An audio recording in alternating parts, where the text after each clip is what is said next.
Hello and good morning. How is everybody today? I think I was signed on a few minutes late there because I was busy cutting game pieces. Um, and I'm going to continue doing that as I talk to you and say good morning. But anyway, how are you guys? How are you today? I'm so excited for today. I hope you are as well. So thank you for joining me. And today is the day. It has finally come. Anybody else feel like we've been waiting for today's event for a very long time? Is it just me? Anyway, if you are just joining this reading sprint and have no idea what's going on, today is a special reading sprint that I am hosting for my fourth Barnacle Buddy read, which is an occasion where we just all decide that somebody mentions a book or something they're reading, and we all decide that we want to do that. And so we latch on like barnacles. And in this case, instead of it being one particular book, it was actually a particular idea that we all latched onto. And that was the idea of reading a book that was published in the month you were born. So today's Barnacle Buddy Read is all about reading and sharing books from the month that we were born. And so everything we do today is going to be related to that. And I have a couple of things that we're going to do that are just going to incorporate that. But the very first thing that we need to do is to share our book. And if you would like to, what year it was published. And I'll just pretend that we don't know that that's the year that you were born, and no one will be calculating your age, I promise. And I'll go first if you want, so that, you know, you don't feel awkward about it. But I will be reading today A Month in the Country. And this is a short little book that I have been looking forward to reading for over a year now. I heard it mentioned and it just sounded so cozy and so nice. And I believe it's a month in the country. Yeah. In the height of summer. So I'm kind of like, this is the perfect time to read it, even though tomorrow is September. But I'm like, if I don't get it in now, I'm not going to be reading this summer book in the fall. And this book was published in 1980. So that is the year that I was born. And yeah, I can't wait. I don't really know much about this other than that this guy is a war veteran and he goes to the country. I don't even remember why he goes to the country for a month. And he just goes to a small town and he just enjoys life there. And I am living in a small city surrounded by country, and grew up in a small town.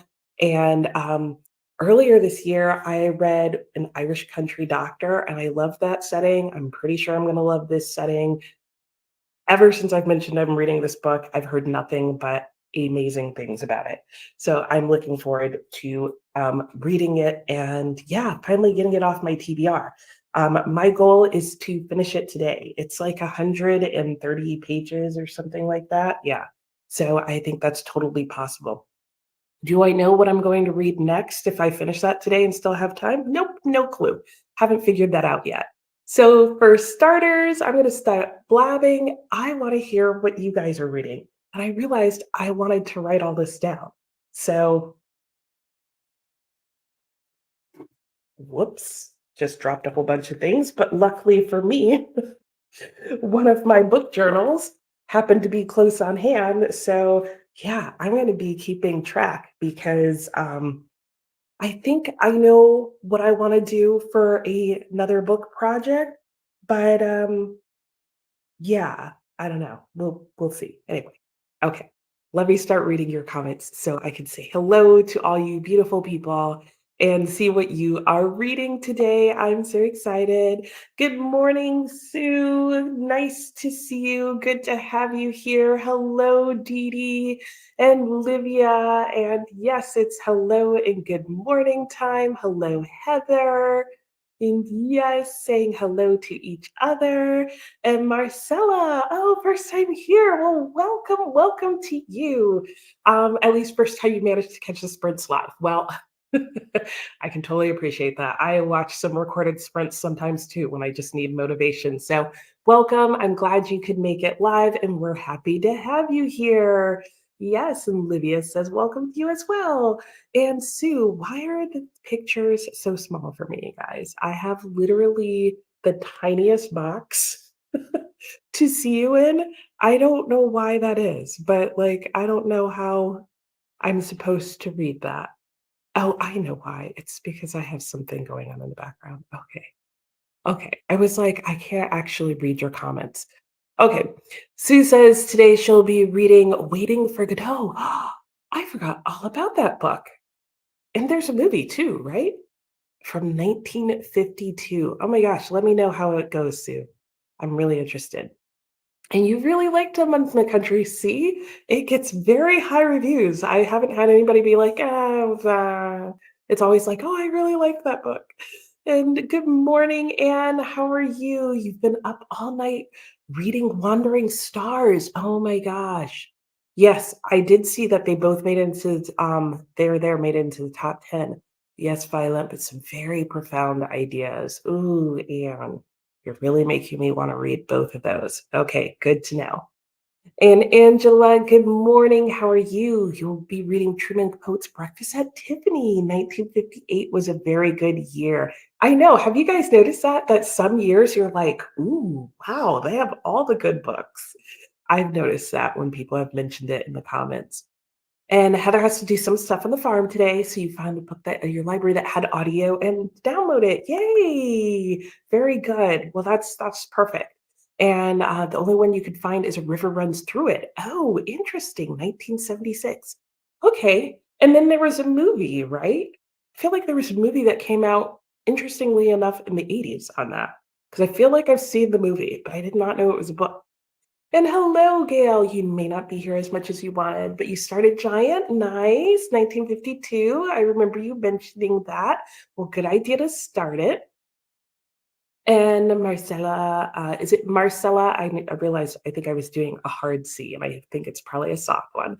And you will read Sphinx by Anne Garretta from 1986.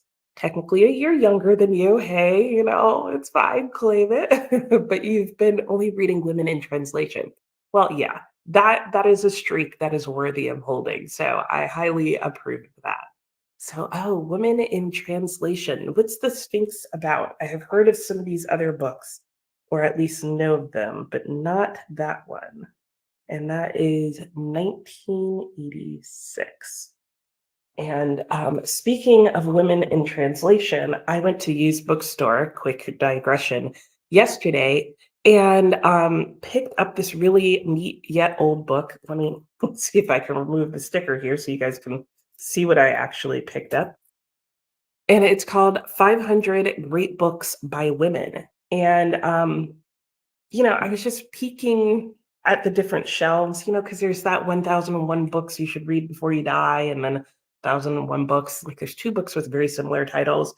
But I remember that there's one YouTuber whose channel that main part of what she reads is from that book. And she admits that one of the issues she has with the book is that most of the people in there are male authors. And then Britta Bowler, I know, is putting together her own list of 1001 books to read before you die, but it's all women. And I'm like, oh, here's 500 great books. Now, clearly, this is an older publication, but I was like, that's also kind of neat because if you guys didn't know this, bookstores, unless they're like a phenomenal hit and or a classic, remove books from their shelves at the 4 years, within 4 years of them being published. So I'm like, in some ways, we need older books like this to remind us of backlisted books that are still good, like all the ones that we're going to read today. So anyway, I thought that was somehow loosely connected and just wanted to share something I recently hauled.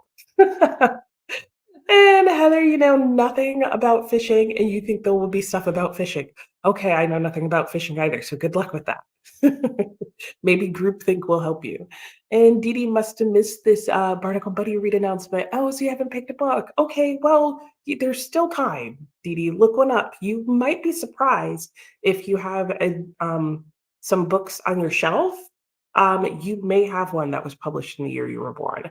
I was surprised to see that I did have one. Did I still go out and get a different one? Yeah, because the one that I had, I was like, I'm not as excited about that one. Hey, Olivia, your book is Storm Queen by Marion Zimmer Bradley, 1978. Okay, interesting. Tell me about that one. And Heather, can't wait to hear your thoughts on A Month in the Country. I know, I can't wait to hear my thoughts on it too, Heather. Hello, Megan. How are you? Thanks for joining. I think first time I've seen you here. Is that right? Let me know what you're reading. Good morning, Diana. You're reading Brat Farrar. Oh, by Josephine Hay. Haven't heard of that one. Elizabeth McIntosh for 1949. Great. Let us know how you like it. Good morning, Denise. Yes, really looking forward to this. Oh no, your husband's back in the hospital. I'm so sorry. I know you've really been going through it this year, you and Sue both, and I hope that he gets out soon. Yeah, and you were reading, We Have Always Lived in the Castle. Oh, it's at home. Okay, and you'll go get it later. Okay, well, and maybe you can get it as an audiobook. But I hope that you are both doing well and that, as well as possible in this situation. But thanks for tuning in, and hopefully we'll be able to keep you company. And hopefully later you'll be able to get your book. That's a great book, I have heard. And Sue, earlier in the month, you read Old Man and the Sea, and The Birds, and Don't Look Now. Oh, wow. Think, do I have Don't Look Now? Is that the horror story? I feel like I have Don't Look Now. But did you like them? And Dee Dee, The Color Purple is an option. Oh, harsh read, but really good, I've heard. That's not too shabby. And your top 10 of all time for Wandering Stars, and they're there? Like, they're in your top 10 of all time? That's amazing. And, Robert Redford was in the movie. Yes, I'll watch it tonight if you get through it. Ooh, that would be fun. And was there fishing in the movie? I feel like I saw that in the '80s, and not since then, so I have no idea. Good morning, Rita. How are you? I know, I miss you too. I almost had a chance to get on your stream yesterday, and then I realized I needed to go out. But I saw you were streaming yesterday. Oh, and you're currently streaming, but you wanted to pop in smooches. Aw, thanks, Rita. I'll try and remember to pop in as well, but I'm horrible about doing that in general, especially when I'm sprinting. But yes, Rita is sprinting now if you guys wanna go and say hi to her. And, oh, are your chickens still inside, Rita? I don't know if you're still here, but if they are, Rita got little chicks, and for a while, she would have them, like, in a little corner camera for you to see during the sprints. I love chickens, so don't ask. Sue, you second Wandering Stars as being wonderful. Ooh, you read There Soon. Oh, you will read There Soon. Oh, so you don't have to read them together. Or something was almost saying that Wandering Stars was supposed to be a prequel. Is that true? I don't know. Hello, Viviana. Good morning and happy reading to you. You're reading Salem's Lot. I remember that. What year was that published, Viviana? And I love your little thumbnail. Is that Frida Cole? It looks like her. Beautiful. And good morning, Sam. Sam. Good morning. And it's your first time here. Welcome. And I'm guessing I should call you Sam. If not, let me know. And yeah, let me know what you're going to be reading and what year it was published in. And Viviana, oh, published in 1975. Thanks. And hey, Smitty, how's it going? The books from 1973 were awful. Oh no. The ones you liked, you had read or couldn't find. So you went with Charlie and the Great Glass Elevator in 1975. Very fair. Tell us some of the horrible books that were published in 1973. I'm very curious. A bad publishing year. Interesting. And yes, oh, fly fishing. Oh, why do I not remember that at all? I mean, granted, I remember nothing about the movie other than the title, and it does sound familiar that Robert Redford is in it. And Livia, it's part of the Darkoverse series. Oh, the second in the chronological order. It's sci-fi that you read in Italian when you were a teenager, and now you're reading it again in English. Ooh, that's a fun way to shake it up. I like switching. Well, I can't switch languages, but I like switching translations, which feels like switching languages to me. And yes, that was your reaction when you saw it come up in the search. Okay, you're on your phone, hence the profile change. No problem, Dee Dee. I still recognize you. I'm on to your tricks and wily ways. And Sue enjoyed the birds and Don't Look Now, but The Old Man and the Sea was slow. Yes, I do recall that. I recall that being one of the longest short stories I had to read for school. And yes, another welcome for Livia. And yes, Frida Cole, your favorite artist. Nice. Yes, I love her artwork. I love her vibe. I love her look and everything about her. So I can totally understand that. And Sam is fine. Wonderful. And you're reading either Salem's Lot. Oh, so is Viviana. Or Colored Girls, both from 1975. Very nice. Awesome. Let us know which one you end up deciding on. And there is a story of the various characters. Okay, and Wandering Story tells the history of the characters. Oh, interesting. Okay, I did not realize that. That's very interesting. Okay, so I could see how you could read it in either order. I mean, obviously, there came first, and then, yeah, you go from there. Very cool. Hey, Stormy, not reading a birth year book, but you wanted to pop in and say hi and boop the like button. No problem. Thank you for stopping by and hitting like. And yeah, and you're welcome to stay and read whatever you want. So we'll be going into a sprint shortly. And the Old Man on the Sea really turned you off of Hemingway and you never went back. Thanks, high school. I know. Yeah. High school can ruin, school in general can ruin a good book or a good author or and yes, hi Anne, hi Stormy, and hello Ridgely. Oh, good morning from Teresa's husband. Oh, hello. And you're adding in a sci-fi novel. Yes. Oh, do androids dream of electric sheep? Wow, I don't know why that was a struggle to get out. Well, welcome, welcome. Let me know if there's anything you would like me to call you other than Ridgely Tower. And Teresa did mention you might be joining. So I'm very excited to get some sci-fi on there. And there's now a different title for that book, isn't there? Which I don't totally understand why. Is it because they feel like people like to make it sound more relevant? And who's that by, and what's the birth year for, or the publishing year for that, if you don't mind sharing? So yeah, I was just recently reading something about that book, and it reminded me that I want to read that book. And hello, Elkie, you made it. Hope you had a great day. Let me know what you're going to be reading and your publishing year. I guess I could have like put up the banner that says that, because I did make one. Or at least have the usual, there you go, just as we're about to go into our sprint. Anyway, we're going to start our sprint per usual with a 45-minute sprint, and then the rest of the day we will be going with hour-long sprints. And then usually when we do our Barnacle Buddy read, at some point I throw in a shorter 20-minute sprint for us to just get up and walk around and stretch our legs and that kind of stuff. I'm not going to do that today because usually I do that when we are all reading the same book, so that, if some people have fallen behind and want to catch up or that kind of thing, they have the opportunity, or we don't feel like, oh, if I stop and take a break, I'm going to fall behind. But since we're all reading different books, we can take as many breaks as we want to. Not that you can't normally, but you know what I mean. So as we go into this first break, or first sprint rather, in each of the sprints, I'm going to have a little question for us to share about the books that we're reading. So we have hopefully already shared what book we're reading and what year it's been published in. If not, and you would like to, feel free to add that to the comments now. But then sometime before the sprint ends, I would love for you to share what the first sentence in your book is. And I will also drop mine in the comments. And yeah, it's always fun to see how books start. And yeah, we'll see who has the best first sentence.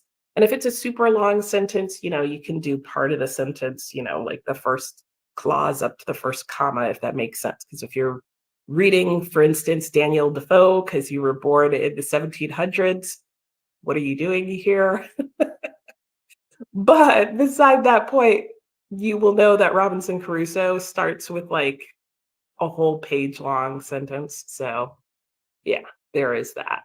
Anyway, you can do that. Let me read these last couple of comments and then we'll go into our first sprint. And good morning to you, Donna. How are you doing today? What are you reading? And Smitty, very visual, and the covers in the 70s are horrible. Yes, they are. Sometimes they get so bad they become good again. That's just my opinion. So it made you not want to read the books. Yeah, the covers are better now, and you got a Salem slot too, but too heavy for the weekend. Understandable.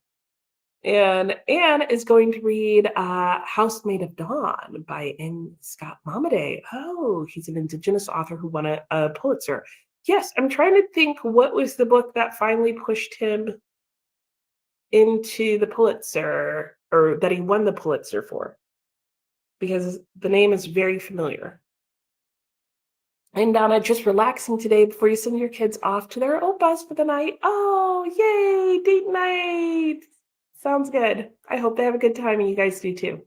And hey, Zoe, nice to see you. You're going to go dog sitting in a couple of hours and start your book then. Sounds good. Going for All the Pretty Little Horses by McCarthy. Very nice. What's the publishing year, Zoe, if you don't mind? Or if you know. And good morning, Lachette. How are you? What are you reading today? You've always got some interesting picks going on. Let me know. Let me know. And welcoming hellos from Livia. And Housemaid of Dawn won a Pulitzer. Okay. I don't know why I thought it was a different book, but very cool. And he didn't he do some movies as well? Or were movies made based on his books? Maybe that's what I'm thinking. Anyway, all right, that's the last comment that I can see. So we are going to go ahead and jump into our first sprint. And like I said, this first sprint will be just 45 minutes long. So let me pull that up for us. And look, I have a wonderful, welcoming morning country farm scene for us. I'm trying out a different timer so that we can get different backgrounds. And yeah, I'm excited to pick up my book. So here we go, first 45 minutes. I will see you after the sprint. Happy reading.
Hello, hello, and welcome back. How did that sprint go for everyone? I got new glasses, and they are definitely readers because when I come back to looking at the rest of the world, wow, yeah, the eyes have to refocus.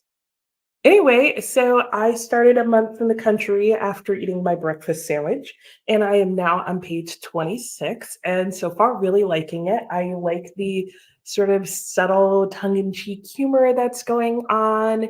And yeah, I'm looking forward to seeing how this all unravels. Like, still in the exposition where I'm slowly learning like who he is, why he's there, introducing the different characters to be involved, and I think I'm really going to enjoy this. I think it's going to be a nice read for a cold, rainy morning here. Yeah, so I'm looking forward to it. Oh, and I did forget to type in what my first sentence is. So when we get to that part, I will just read my first sentence. So anyway, let's go with you guys. If you forgot, do take the time now to put in the comment box what the first sentence is in the book that you are reading today. And Viviana was saying that she loves Salem's book. Oh, and it actually starts on your birth date. Oh, that's fun. That's like, wow, what a great coincidence. Olivia says the first sentence of her book is the storm was wrong somehow. Oh, interesting. That's very curious first sentence. Definitely makes me want to read more. Like, what? How can a storm be wrong? Angela, I'm always drawn back to the places you've lived, the houses and their neighborhoods. That's the first line of Breakfast at Tiffany's. Yes, yes. I read that a long time ago, but now that you say that, I remember that because I remember that really sets the tone for how he tells the story. And Sue, this is reading a play. So the first line, a country road, a tree, evening. Yeah, setting the scene. Very nice. Hello, Tokyo Chemist. How are you? Haven't seen you in a while. I hope you're doing well. Doing some dishes to make up for the time you wasted doing nothing today. Fair. And then you'll start reading. Wonderful. What are you going to be reading today? And I hope you had a good day. It sounds like you did. If spending the day doing nothing is nice and can be lots of fun and good. Good morning, Christina. How are you? You'll be reading Flowers for Algernon by Daniel Keyes. I have not read that since high school, and for some reason, we read that a lot in high school. Like, I think that's the only time I've read that book, but I feel like we read it 2 or 3 times in high school, and we were like, "Guys do realize you're having us read this almost every year of high school, right? Like, you talk to one another? Do you plan this curriculum?" It's very odd how it ended up working out. And Ridgely Tower says, do androids dream of electric sheep? A merry little surge of electricity piped by automatic alarm from the mood organ beside his bed awakened Rick Deckard. Yeah. Oh, in Blade Runner. Is that what the book is now called? Because I know that's what the movie was called. I feel like they renamed like the modern print versions of it that. But yeah, that definitely sets a really good, like, sci-fi, maybe dystopian type of feel. Very nice. Thanks for sharing. And hello, Nicole. How are you? Good morning. Just waking up. Well, good morning to you. Lovely to have you here. And hope you have a wonderful day. Let me know what you will be reading or working on, and if you know the year that it was published. And Tokyo Chemist reading now. I haven't touched your book in a while, so time to get back to it. Romance of Three Kingdoms. Oh yes, I have. Do you have like the Penguin Classics, which is like the multi-book series? I have the first volume in that. And how are you liking it so far? However far you've gotten into it. I'm very interested in it. I find like that whole time period very fascinating, and I'm looking forward to once I get my books back, hopefully starting it sooner than later. And good morning, Coda. How are you? Just headed out for water. Well, thanks for stopping by. Good to see you, friend. It's been so long, but I hope you are well. And Denise decided to buy Something Wicked This Way Comes on Kindle for 1962. Ooh, first line. First of all, it was October, a rare month for boys. Ooh, I like that. And Marcella's first sentence of the Sphinx was remembering saddens me still, even years later. Ooh, I like that one too. These are all pretty good openings, like kind of gripping. Yeah. And hello, Courtney. How are you? Okay, you're up, about to work out. Very nice. Have a good workout if you're not already in the middle of it. And Tokyo Kim's first sentence: empires wax and wane, states cleave asunder and coalesce. Ooh, I like that. Oh, interesting. Ah, that's so fascinating, especially knowing what the book is and what the story is about. I love it. I love it. So good. And Sue says hello to Coda. Heather's 29 pages in, and uh, I'm in Montana learning about fly fishing and the relationship between two brothers. Yes, you're going to be thick in that Montana river there. You can go fishing by the time you're done, right? And Courtney, no books today. Got so much housework. Well, sounds fair. Hopefully, we'll be able to keep you company while you get stuff done around the house. And Marcella's first sentence was, "Oh yeah, yeah, I got this. Yep, remembering saddens me." I love that first sentence, Marcella. And Nicole, the North Carolina mutual life insurance agent, promised to fly from Mercy to the other side of Lake Superior at 3 o'clock. Song of Solomon. Interesting. The one by Toni Morrison, right? That is a really fascinating opening. I would not have expected that. Like, it sounds like a commercial. How interesting. Okay, Heather, in our family, there was no clear line between religion and fly fishing. Oh yeah, they start you hardcore right into the fly fishing, Heather. There's no escaping. And Coda, I didn't bring an 84 book. You'll be listening to Green Rider and Watering the Garden. Lovely. And you've got to shower and clean the house. Your mom's plane lands at 4ish this afternoon. Oh, your mom's coming to visit. How lovely. Well, I hope you get all the things done and all settled for her and that you have a wonderful visit with your mom later. Oh, how lovely. Tell her we said hello. And Livia says hi to Coda. And Dee Dee decided to continue with your audiobook, The Venue. Okay, as you need your eyes for something else. Well, that's fair. And you might start the color purple later. Okay, sounds good. And Coda, oh, gotta clear my throat. You've been up since 3 in the morning. Trying to get Indy to get the mouse in the kitchen. Oh, and then when he's gotten that one, can you send him this way? Because I don't know if you heard, Coda, but I had a mouse in my kitchen recently.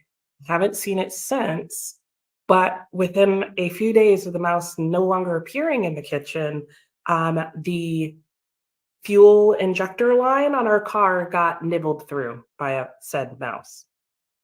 I'm like worried next it's going to cut the brake lines. I'm not sure who has it in for who. We were going to do a capture and release, but somebody else has other plans, let's just say. And he finally retreated into the wall. Oh, so you ordered some humane traps from Walmart. Okay, if your traps work, Coda, please let me know because my trap, yeah, is like a joke. Now, granted, like I said, I haven't seen the mouse since day one, but it's clearly still around our house, which makes sense. It's gone back outside, which is then making me wonder how it got in because it didn't get outside by the door. I've had this conversation, other sprints. I feel you in your pain, and I hope Indy gets it together. And I'm sorry you stayed up late. Christina, Dr. Strauss says I should write down what I think I remember and everything that happens to me from now on. Ooh, I like that. What were you reading again, Denise? Because for some reason I can't remember. But you know what that opening reminds me and seems like it could sound like? It sounds like it could be the opening of Zeno's Conscience, which is a book that I read back in July, but just it's also about like psychology and stuff. And Dee Dee gives some hugs and bears to Dakota. And hello, Keisha. How are you? Um, and or is it Kesha? Did I ever figure that one out? Anyway, I'm gonna move on. And good morning to you. Just joining. Wonderful. Nice to have you here today. And you'll be finishing the Wind Up Bird Chronicle today. Hell yes, you've been reading this past week and just so happened it was published in the year you were born. That's perfect. That worked out really well. How are you liking it? I have only read one Murakami. I think I've mentioned this the last time you mentioned this book. And I had to DNF it. I just couldn't anymore. But I also own the Wind Up Bird Chronicle, and this is like it'll be my third book by him and probably his last chance. Livia read two chapters, very nice. Tokyo Chemist, talking about the story of the stone, as you've seen oh no. I actually have the Romance of the Three Kingdoms as well. I have not started it yet. It's in storage. So I know which ones you've read that one, but this is the Three Kingdoms. Yeah. The Three Kingdoms, the Penguin Classics version, I think is 3 volumes, 2 volumes, something like that. And it has like a white illustrated cover. I'll have to look it up, but I know what you're thinking because the story of the stone is also like 6 volumes long or something like that. But the Romance of Three Kingdoms by Penguin Classics, I think it's 2 or 3 volumes. Maybe I'm wrong. Maybe it's not multiple volumes at all. But I am thinking of the Romance of the Three Kingdoms. But maybe I'm just confused that there's no volumes. And Gail, Giant by Edna. This March day, the vast and brassy sky, always spangled with the silver glint of airplanes, roared and glittered with celestial traffic. Ooh, wow. I like that descriptive language there of airplanes, of all things. And Nicole's reading Song of Solomon by Toni Morrison. Nice. And Viviana made it is on page 104. Very nice. The Three Kingdoms editions you have. Okay, it's a 2 volume set. Oh, from Tuttle Classics. Okay. Penguin hasn't published this book. Really? I swear I haven't. Now you have me really wondering what I am thinking of, because I am thinking of a different book than Story of a Stone. Romance of Three. Yeah, by Luo Guanzong, The Three Kingdoms. And the first one is The Romance of Three Kingdoms. Penguin has it's in 2 volumes. It's in 2 volumes. They do have it published if that's the same author. So you can check that out. But yes, Tuttle is very good about publishing Chinese and Japanese fiction. So I appreciate them as a publisher for sure. And Coda's saying hello. Hello, Brittany. How are you doing? I hope you're well today. And Dee tried to skip the prologue and share the first line of chapter 1, but you're not sure you should share it. Oh, is this of The Color Purple? Or of your other book? And yeah, I've had those before. I had this one video that I was going to do of a book haul or something where I was going to share the first line of the book and decided not to do that because the first line of the book mentioned a form of torture. And I was like, oh, yep, nope. Their YouTube would definitely be like, cut this girl. I was like, oh, didn't expect that.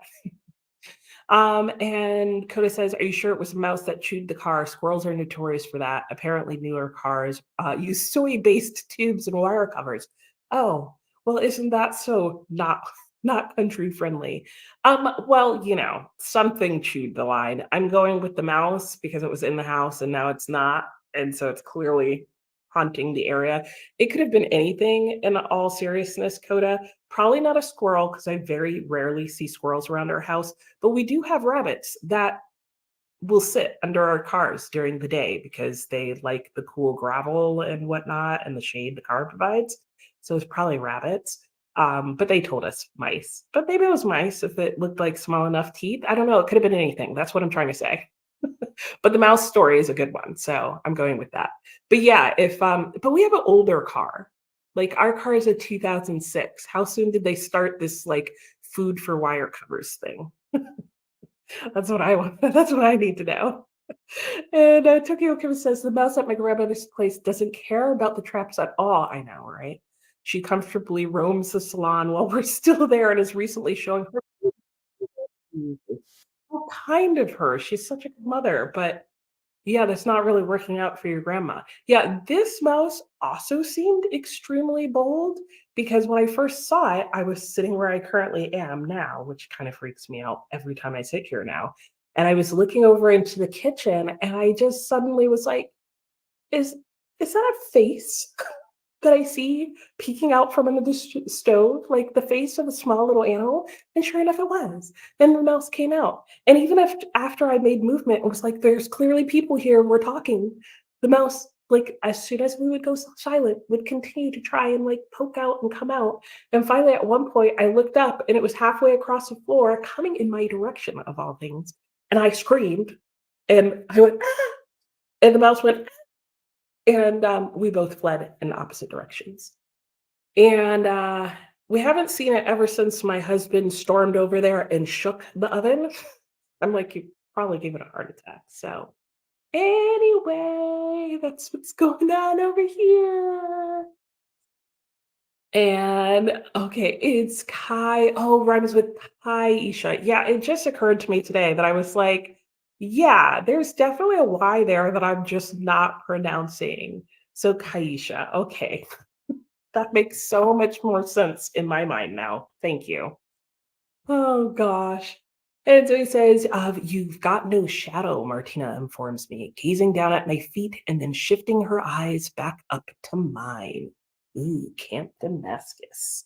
Nice. All right, let me read you the start of mine, which is a month in the country. When the train stopped, I stumbled out, nudging and kicking the kit bag before me. So, not super exciting one. Tokyo Chemist says Wind Up Bird Chronicle is getting a new translation that might be worth looking into, although you're not a Murakami fan yourself. Let me know why you're not a Murakami fan, because I hear various reasons from different people that I feel like they're often the same reasons. Um, but that's interesting. That's interesting to know that he's getting a different translator because I really didn't have any issues, I felt like, with the translation that I read. It was more the content that I was like, "No." And hello, Heather, how are you? Just got home from a wonderful evening watching Alien and drinking with friends. Oh, very nice. Though that sounds like a very dangerous combination. Like I don't know, I don't like horror movies, so I feel like drinking with one would just make it crazier. But I'm glad you had a good evening and nice to have you here. And, not the same routes. I know, like, how rude. Like, "Hey, children, come along, field trip." Hey, good morning, Christina. How are you? Um, yeah, there is a Penguin Classics edition. Yeah, no worries, no worries. Yeah, and, you know, I think it came out recently. Oh, I still have it pulled up. Um, oh, but of course they tell me the original publication date. I want to say that they only came out with it like a year or two ago. So depending on how long you've had your edition, that may also be why you haven't seen it. And Christina, hubby put you in your room and you said good morning to your with your other name, and it woke you right up. Oh no! Oh yeah, because somebody else was in with Christina. Oh well, good morning. Yes, and thank you, Christina, for reminding us to drink and to hug. I'm hydrating with coffee. And Shanika, hello, how are you? Good morning. And you're continuing to read Hyperion by Dan Simmons. Was that autocorrect to dentist? Like or are you going to the dentist and that's on your mind? There were so many books published in 1989 that you were interested in. A Prayer for Owen Meany. Have you read that? That book is hilarious. Like probably one of the first books that made me laugh out loud until I cried. And Brittany says, hello, hellos. And Diana, first line, just noticed, no worries. Aunt B said Jane, or let me read this with correct punctuation. Aunt B, said Jane, breathing heavily into her soup. Was Noah a cleverer backroom boy than Ulysses, or was Ulysses a clever backroom boy than Noah? Okay, that's an interesting start to a book. So many references there, too. And hellos and hellos and hellos. And okay. New enough to be animal fodder. Good to know, Coda. Thanks. And more hellos going around. And Shamika says, "Good morning, everyone." Oh, yeah. Okay. Dan Simmons. Yes. Yes. I still love the dentist Simmons. Oh my God. And hellos. Dee Dee's current book, The Venue. Okay. Okay. It was The Venue. Good to know. Now we all want to know what it says. And you're actually surprised at the new translation as you've read him. Okay. In Japanese. And he's not that nuanced writer, which would require a different interpretation. Yeah, that's interesting. So it does make me wonder, like, why translate it again, right? Huh, that is interesting. But you basically hate how his books go nowhere. I could see that. I could definitely see that. Like, especially from the one shorter book of his that I read, and then where 1Q84 I felt like was going, and then when I heard about the end, I was like, oh, so this really is like not going anywhere? Yeah, good to know. And Kaisha says, I'm convinced that Murakami just hates women. Yeah, that was also a problem I had, or doesn't know any. Yeah, I wondered that myself as well. But you will say that The Wind-Up Bird is significantly better than the one other book you read by him, Norwegian Wood. I know a lot of women who hate Norwegian Wood, so that's good to know. Okay, and now that I think about it, a lot of people that I have heard who don't like his writing, if there's one that they're like, oh, this was good, or the only one I like, it tends to be The Wind-Up Bird Chronicle. And Anne is Googling Indigenous authors. You have read all of Louise Erdwich. Any suggestions? I think I do have one from the book that I mentioned earlier. And if I can find it, I'll mention it to you. And Tokyo Chemist, yeah, I bought the total edition back in 2009, and it seems the Penguin edition, yeah, 2018. Okay. I knew it was like more recent. And you're tempted by the new translation by Penguin as the title translation is so old. Oh, well, definitely. I've heard good things about the Penguin translation one. So definitely might be worth a try. And Heather, the author of Breast and Eggs, like kind of confronted him about it, and he basically was like, "Well, I don't know why I did it." No, that just says it all, right?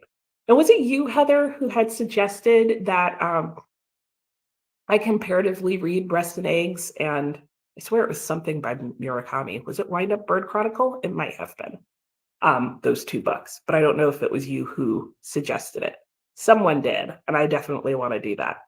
Okay, it was you. Okay, that's what I thought. I was like, I remember having this conversation. So, all right. Anyway, that's the last comment I can see. So let's go ahead and jump back into our sprints. And this will be our first hour-long sprint of the day or evening, depending on where you are, or night. And let me do that. And then I've just got to adjust our timer here. Do you love how I always show you like the background and how these things like work?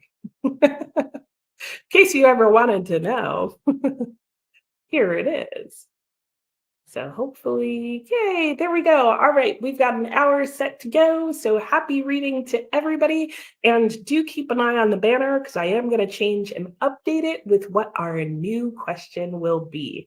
And these questions I do want to mention are coming from the little cards that I have here. Let me make myself bigger for a second. I have a little set of cards on paper here, and it's from a game called the Bring Your Own Book game.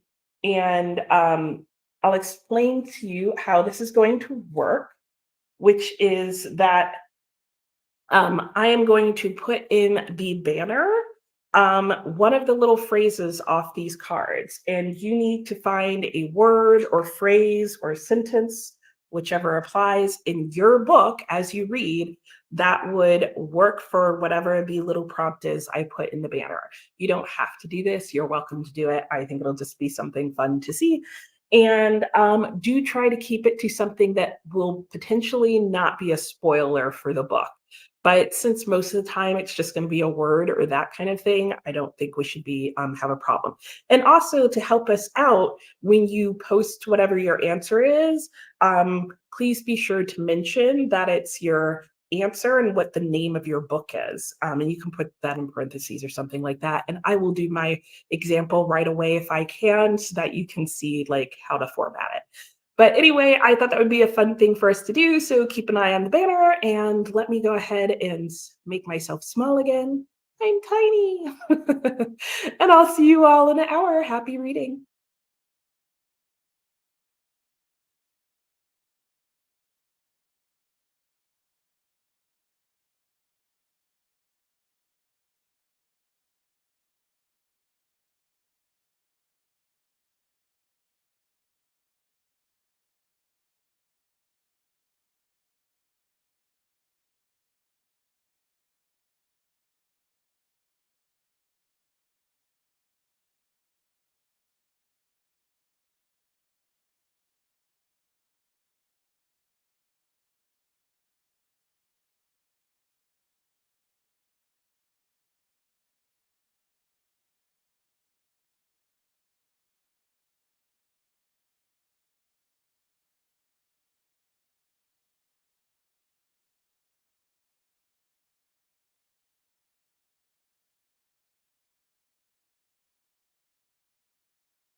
Hello and welcome back. How did everybody's sprint go?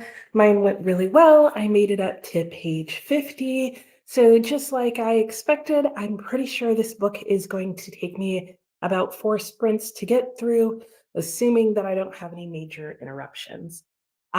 So, I read pretty much all of that sprint. I did spend the last 15 minutes walking around and just stretching my legs and getting my water now that I finished my coffee. In fact, I'm still really thirsty.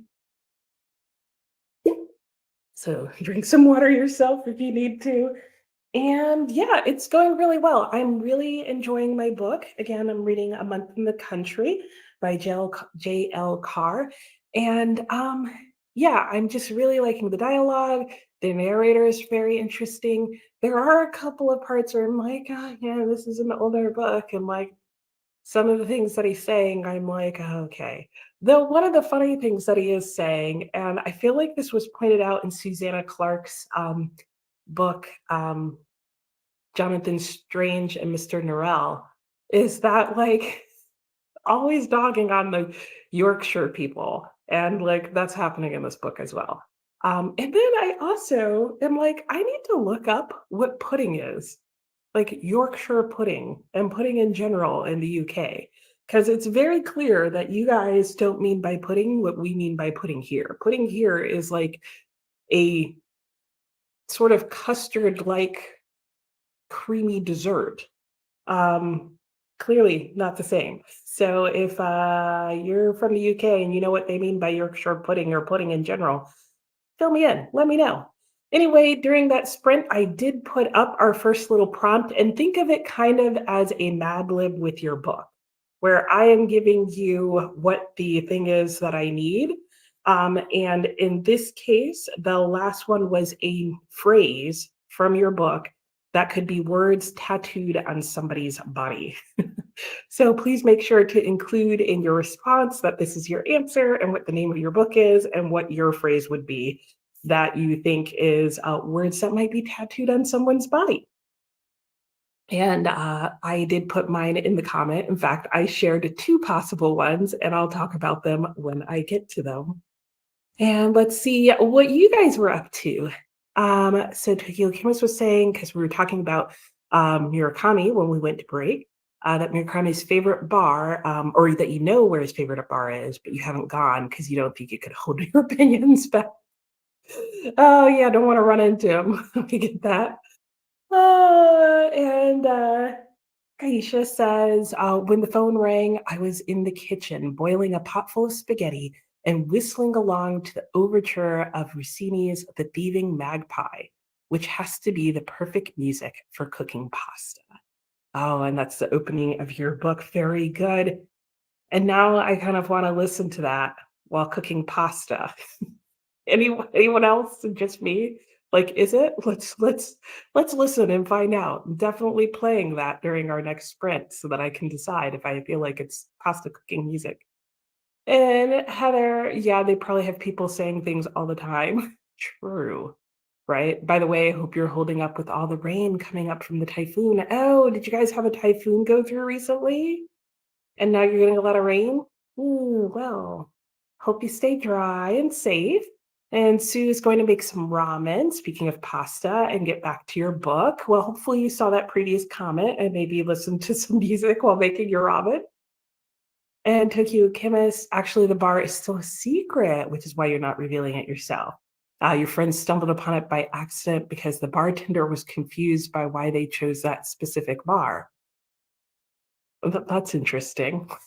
So is the bar in a secret location, or is it a secret that he goes to that bar? I'm confused because why would the bartender be like, "Why are you here?" It must be a combination of both.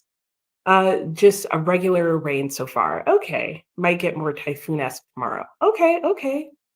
And Heather says, "Oh, whoa, I'm curious about it if you ever do decide to go." That sounds that's good. It's downpouring here. Oh, is it really? Though honestly, it's always doing that. Okay, well, fair enough.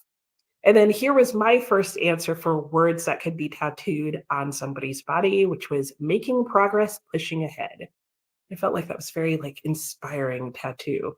I don't know that anybody would actually write that on their tattoo, but you know, Sounded good to me.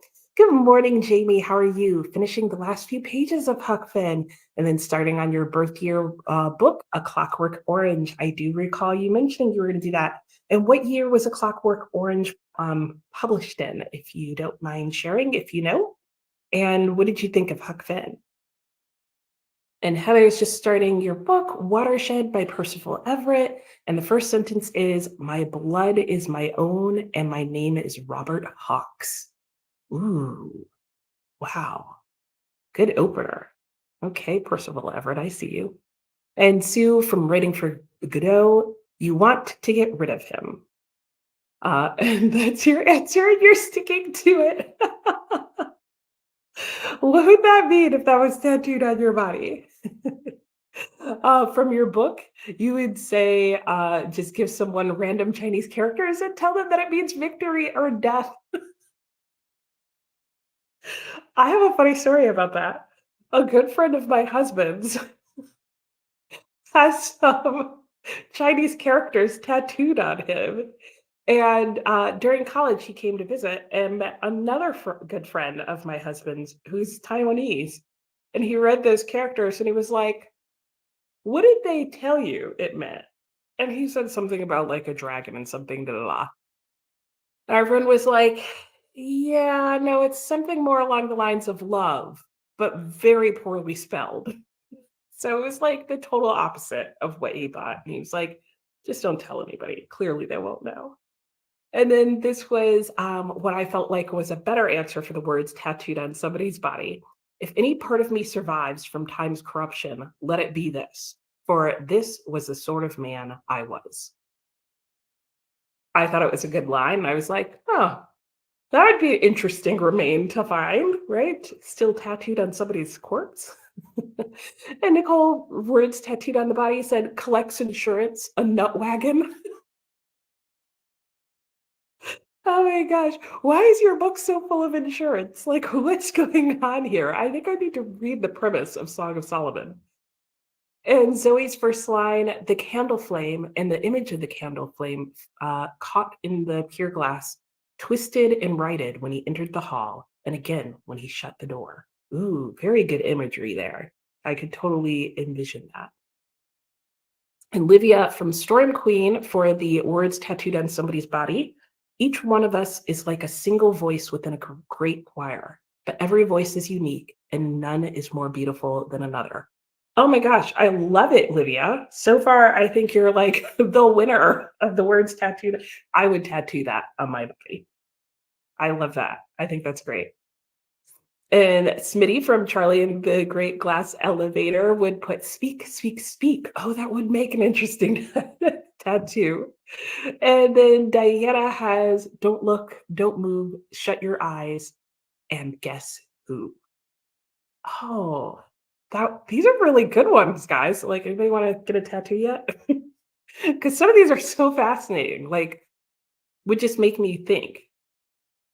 And you were having no, it's fine. I could see them in a row, so I got it.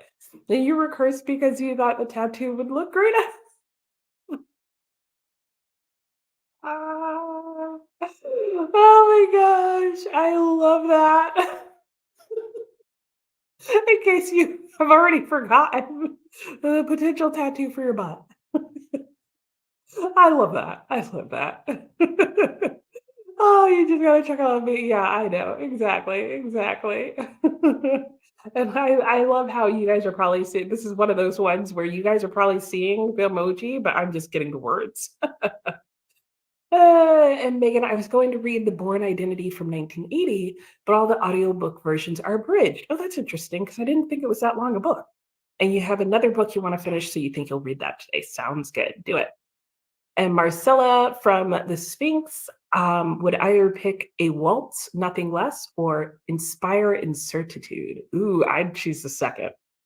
I would choose the second. So interesting. And welcome to Woods. Hello. You're trying to finish up My Jim by Nancy Rawls, told from the perspective of Jim's wife from Huckleberry Finn. The first sentence, Chaz Freeman asked me to marry him. I have not heard of that book, but I'm so glad you mentioned it. I may need to add that to my project as a project read. So thank you. And wow, what an intriguing opening line given that we know she's Jim's wife. Now, obviously, from that first sentence, we don't know if she's already his wife or not. And who is Jess Freeman? Yeah, makes me want to read the book already. And yes, pudding is totally different in the UK. Yes, I have gotten that sense because contextually, I'm like, your pudding is not my pudding. Because every context in which it's used in the UK where they talk about pudding, I'm like, if it's the same as American pudding, you guys are doing disgusting things with it. And it's clearly not. Yorkshire pudding is also not a pudding. Yes, just to be extra fun. Well, what is it, Zoe? What is it? I want to know. Like, what it's not pudding, but, like, what is it made of? Tell me the recipe or something. And hello, Alex. You're on chapter 7 of 36 of Jackdaws from 2001. No two tattoos as of yet, but we'll return if you find some. Sounds good. Let us know. Oh, a river runs through it. Fly fishing is life. That is probably the only correct answer for yours. Oh my gosh. They probably have those tattoos. Did Robert Redford have that tattoo in the movie? That's that's so fitting for your book, Heather. And Jamie finished Huck Finn and started Clockwork Orange on page 10. Nice. And Peggy Kim is okay. It's a secret that he goes to the bar, so the bartender thought maybe the secret was out, but your friends just randomly walked in, and ironically, the bartender spilled the secret. It says Murakami now. Clearly, it must not be spreading too far, but that's hilarious. Yeah, like why would the bartender like should not be surprised that other people go to the bar? Maybe your friends looked like students or tourists or something. I don't know. That's interesting. Denise read 4% between doctors and nurses coming in. Okay, and it's interesting so far. Good, glad. 1962 for Clockwork Orange. Great, thank you. And Heather's tattoo answer would be either I know my way, okay, or how can a river be in trouble and not be dying? Ooh, yeah, that does seem poetic. Yeah, I think I'd go with the second one there. And Sam for the tattoo answer, Air Force. Okay, yeah.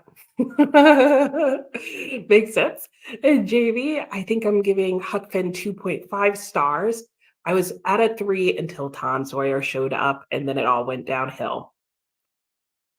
I could totally if I was doing half stars, like partial stars, Jamie, that's probably what I would have ranked it as well, because it was okay for me, which is a 3 through most of it. And Tom Sawyer started to bring it down into the realm of like, I'm hating this book. And not just because of what Tom did, but partially because I was like, why are you here? Like, I know that in theory, this is like part two series, kind of interconnected stories. But like, why are you here? And more than why are you here? Why did you take over the story? Like, I get you were the popular character up to that point, but he didn't add to the story. He took away, just like he took away from your points. And Viviana from Salem's Lot, he walked past the box toward the table. Rats. Ooh, interesting. Interesting lines. And Teresa, hello, you're finally here and you're starting Silver Hill by Phyllis Whitney. Very nice. And what year was your book published in? And Zoe, Yorkshire pudding is so good. It's baked from an egg milk flour batter. Okay. So kind of like and it's kind of bowl shaped, good with gravy. Pudding here just means dessert. So is Yorkshire pudding like a turnover? Like not the flat turnovers, but the popovers? Like the muffiny, flaky. I still have no idea. I'm gonna have to look up a picture of it because now I'm super confused. And Teresa's first sentence is the wind whipped at my brown summer skirt, snatched at my white straw hat as I came down from the plane and started across the field of the small New Hampshire airport. Very nice place setting. Published in 1967. Nice. And Jamie, exactly, really struggled. I'm just like, I mean, if one single character being introduced could tank a book, Tom could single-handedly do it. And like, he just got worse, like, you just liked him less, which part of me wondered if that was intentional on Mark Twain's part. Like, Mark Twain had introduced in his previous work a character that became super popular, and in my opinion, destroyed that character on a whole new level in Huckleberry Finn. And I can't help but wonder if he did that on purpose. You know what I'm saying? Like, I want to know the answer to that. And Christina from Flowers of Eldranon, I didn't know I was dumber than a mouse, or I hate that mouse. I hate that mouse. And then I'd have like a little mouse tattoo or something. And I wonder, because then I feel like it would make people wonder, like, and make them ask about that, and then I'd be able to talk to them about a book. That would be my secret, like, book conversation trap. So you can miss, you're confused how a dessert goes well with gravy. Gravy is savory. I believe Yorkshire pudding is also a savory food. Like, it's some sort of biscuit. I'm glad I'm not the only one confused by this use of term pudding.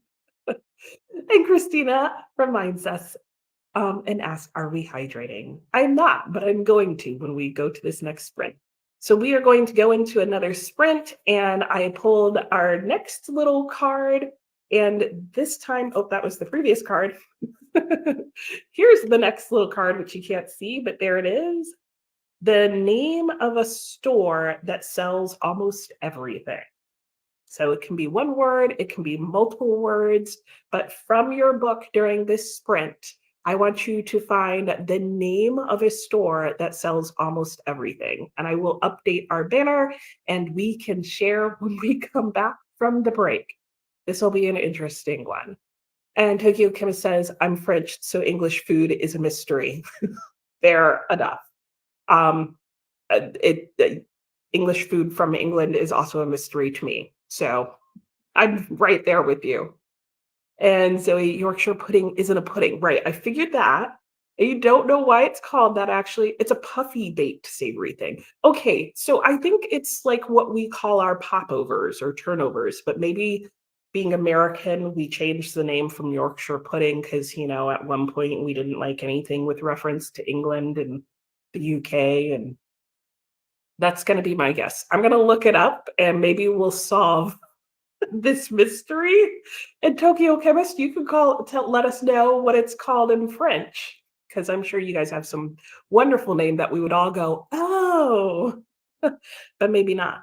So we'll see if we can find similar ones. Thank you, Zoe, for those answers. All right, let me put our timer back up on the screen, and then I will quickly go and adjust the banner so we know what question we are answering next. Let me reset this, and I will see you all in an hour. Happy reading.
Hello and welcome back. How was everybody's sprint? Mine went very well. I ended up talking to my mom for almost half the sprint, and then I made it up to page 72 in A Month in the Country. And I'm still quite enjoying this book. I really like the narrator's voice and just the way that he sort of interacting with the reader in terms of like his different asides, and I kind of feel like it's a conversation where he's sharing with me. I'll be interested to see if the sharing is with just sort of the reader as in breaking the fourth wall, or if there's someone he's telling this story to. So I'll be looking forward to that reveal as I continue to go along. So let me see if I can find where we left off. Oh, yes.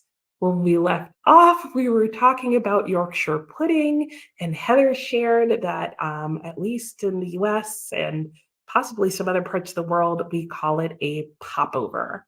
And that was what I thought, because the pudding part kind of makes sense to me, because if I recall, at least the way we make popovers here, the middle can be a little undercooked, in my opinion, but kind of creamy, like pudding.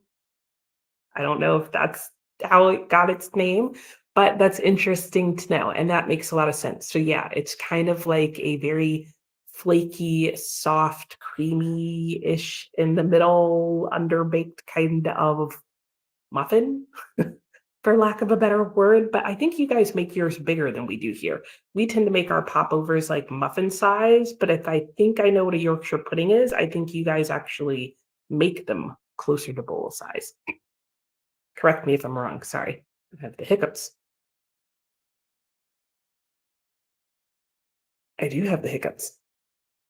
And Viviana said that yes, she is hydrating. Very good.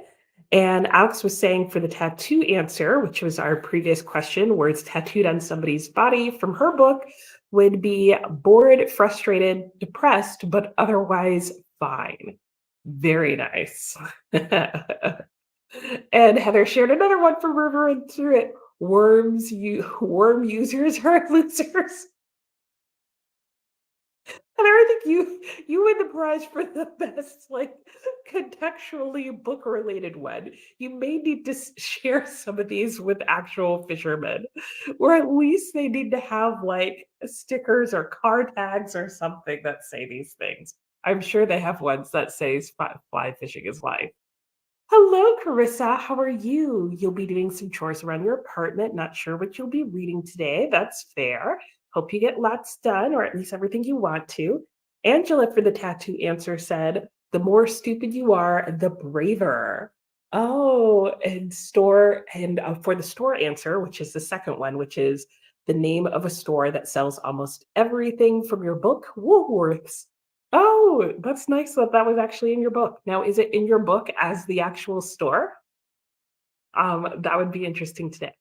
So switch books because you kept getting interrupted in your audiobook. Fair, fair. So you probably switched to an audiobook that was easier to get interrupted in, I'm guessing. And Heather is enjoying Watershed. Every at the end of every short scene, there is a little snippet of a document relating to what was discussed in the scene. Oh, is it a play? That's interesting. I think you mentioned that it was a play. Percival Everett for the win, right? And right now, two characters are discussing another character who's in the hospital, and the doctor's diagnoses sheet interjects between the two scenes. That's really fascinating.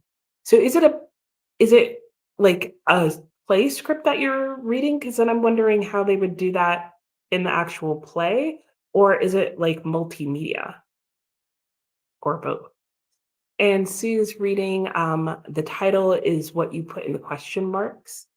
The line, um, I'm not sure what that first part means, but but the line is, Will Peasley took out a bag that had 20 sad Walmart grapes in it. Walmart is a superstore, so you guess that will count.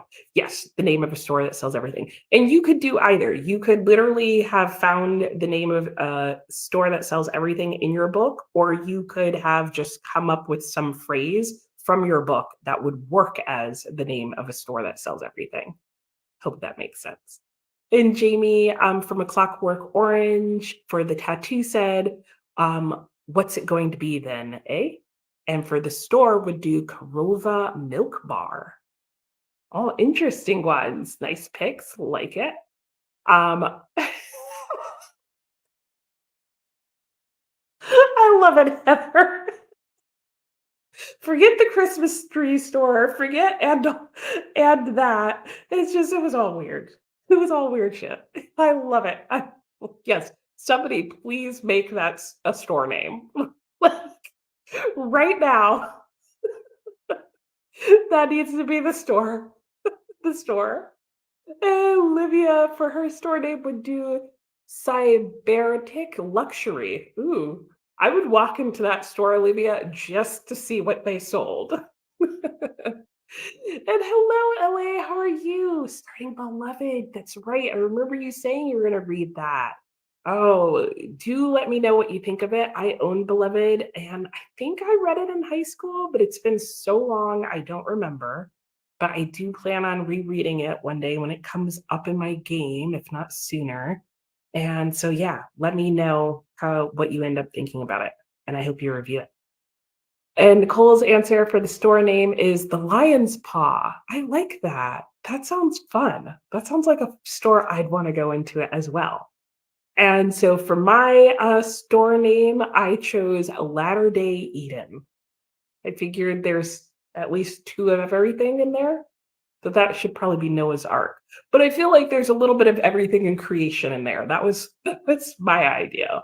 But if it was created later, this would be what was in the store. And Viviana would call it Beans and Franks. I love that. People need to name their stores these. Anybody, a shop owner who's gonna open up a knickknack store, like there's a whole bunch of names for you. Sue needs to take a power nap. Sounds good. I hope you have a good nap, Sue. So we'll see you in a bit. Hello, Dina. How are you? You'll be reading Dog's Body, a middle grade light fantasy. Oh, by Diana Wynne Jones, author of Winn-Dixie, right? And just starting. Well, I hope you enjoy it. Marcella did no reading. That's fine. But made yourself some nachos. Very good. I had a little spider crawl on me during that sprint. I don't know if you saw me like panicking and flicking something off of me. I mean, teeny tiny, like dust spider type size. But now I feel itchy. But I hope you enjoyed your nachos. And Teresa didn't read yet. Okay, fed the cat, went back to listen to your first chat. Fair enough. Thank you. And Lisa, hello. You stepped out into the bright sunlight from the darkness of the movie house. You only had two things in mind, Paul Newman and a ride home. Oh, that's from The Outsiders. Oh, wow. I was actually thinking this was what you were doing. And I was like, oh, really? I was like, is it nighttime where you are? And you had Paul Newman on your mind. I was totally absorbed in your story here. So good opening line there for The Outsiders. And Dina loved A Month in the Country. Yes, lots of people have said that. I am enjoying it. And hello, Jean. How are you? Not reading, but watching a K-drama called Behind Your Touch. Ooh, about a psychic that can read minds by touching butts. There would be a lot of drama in that. It is cute with a murder mystery. What? What is this whole description? I clearly need to watch more K-drama. I occasionally will randomly find one on my phone and watch scenes from it. And my husband's always like, "What are you watching?" And I'm like, "I have no idea, but it's great." I was like, "This is what's going on. I'm not even reading the subtitles." And Heather, for the name of a store that sells everything, a river runs through it, would be the Wide River General Store. Yes, yes, it would, Heather. You're definitely scoring high points here for like on theme. Lynn, Heather, it's not a play. Okay, it's a multimedia kind of thing. Also, wow, you can tell it's almost 2 a.m. because your English is failing. No, you're fine. You're fine. I mean, the beginning part, I was like, oh, I don't know what she's saying. Just skip to the end. But yes. Okay, interesting. I did not realize he did a multimedia kind of book. And did I see they announced October? I did not. Oh, that's exciting. Wow, we're not even in September yet. That's a super early announcement, but I guess, time to prepare. Very nice. Are you planning on participating? What are you planning on reading? Weren't you, Ben and I, going to read Nicholas Nickleby in October? Is that when we were planning on doing it? I think we just said fall, but let me know if you remember something along those lines. And Angela, yes, the actual Woolworth store is in the book. Okay, they steal masks from the counter. Very nice. That's right, because you're reading Breakfast at Tiffany's. You could have said Tiffany's, but you don't think you could find everything there. True. But I said almost everything. I mean, almost everything you need. Depends on who you are, what you need, right? And so the title of the ebook you're reading is the title is what you put in the question mark. Oh, okay. I was so like, hey, what's happening in Sue's sentence? That makes it a really weird title to tell people. Maybe that's the point. Well, I hope you enjoy it, Sue. And hello, Sophia. How are you? You've been gone for a few weeks. You have been. Nice to have you. Oh, you're visiting family. Oh, and you're reading The Alchemist. How are you liking that? That was one of the few fiction books that my son read in high school and really enjoyed. And Sue's daughter called, so you didn't get a nap yet. I was wondering. I was like, Sue, I thought you were taking a nap. Well, I hope you get one in. And Jean, the K drama comedy by Andrew Dutch is dubbed. I may have to watch this. That makes it even better because dubbed movies can be done well or so poorly that it's great. I'm kind of semi hoping for the last one because that would just add to the psychic butt touch mystery drama. Koya, you think you missed the last chatty bit? You did. You got the garden water, got dressed, read about 110 pages of Black Veil, Green Rider #4, and ran a quick errand. Wow, you got a lot done. No wonder you missed the chat bit. And yes to all my questions. It will take you more than 1 month to read Nicholas Nickleby, though. That's a good point. Well, we could do it in October and November. We definitely don't have to read it in a month. Um, Let me get a hold of Ben and probably not today, but I do have it like set out so I don't have to wait for my books to come out of storage. But I already planned my September TBR, so I definitely can't start it before October. Yeah, we'll have to arrange and figure it out. And Coda says hi to Jean. And so he says Cork McCarthy's hatred of saying who's speaking always makes you start to lose interest. Yeah, because then if there's too much dialogue and it goes back and forth after a little while, I'm like, who's talking? And I'm not a fan of that either. So that's interesting to know. And Sophia's reading The Alchemist with your mom. Oh, you're enjoying it, but you're wondering if you would get more out of it if you read it in Spanish. Oh, since that's closer to the Portuguese. I bet you would. That's a really interesting thought. I hadn't thought about that.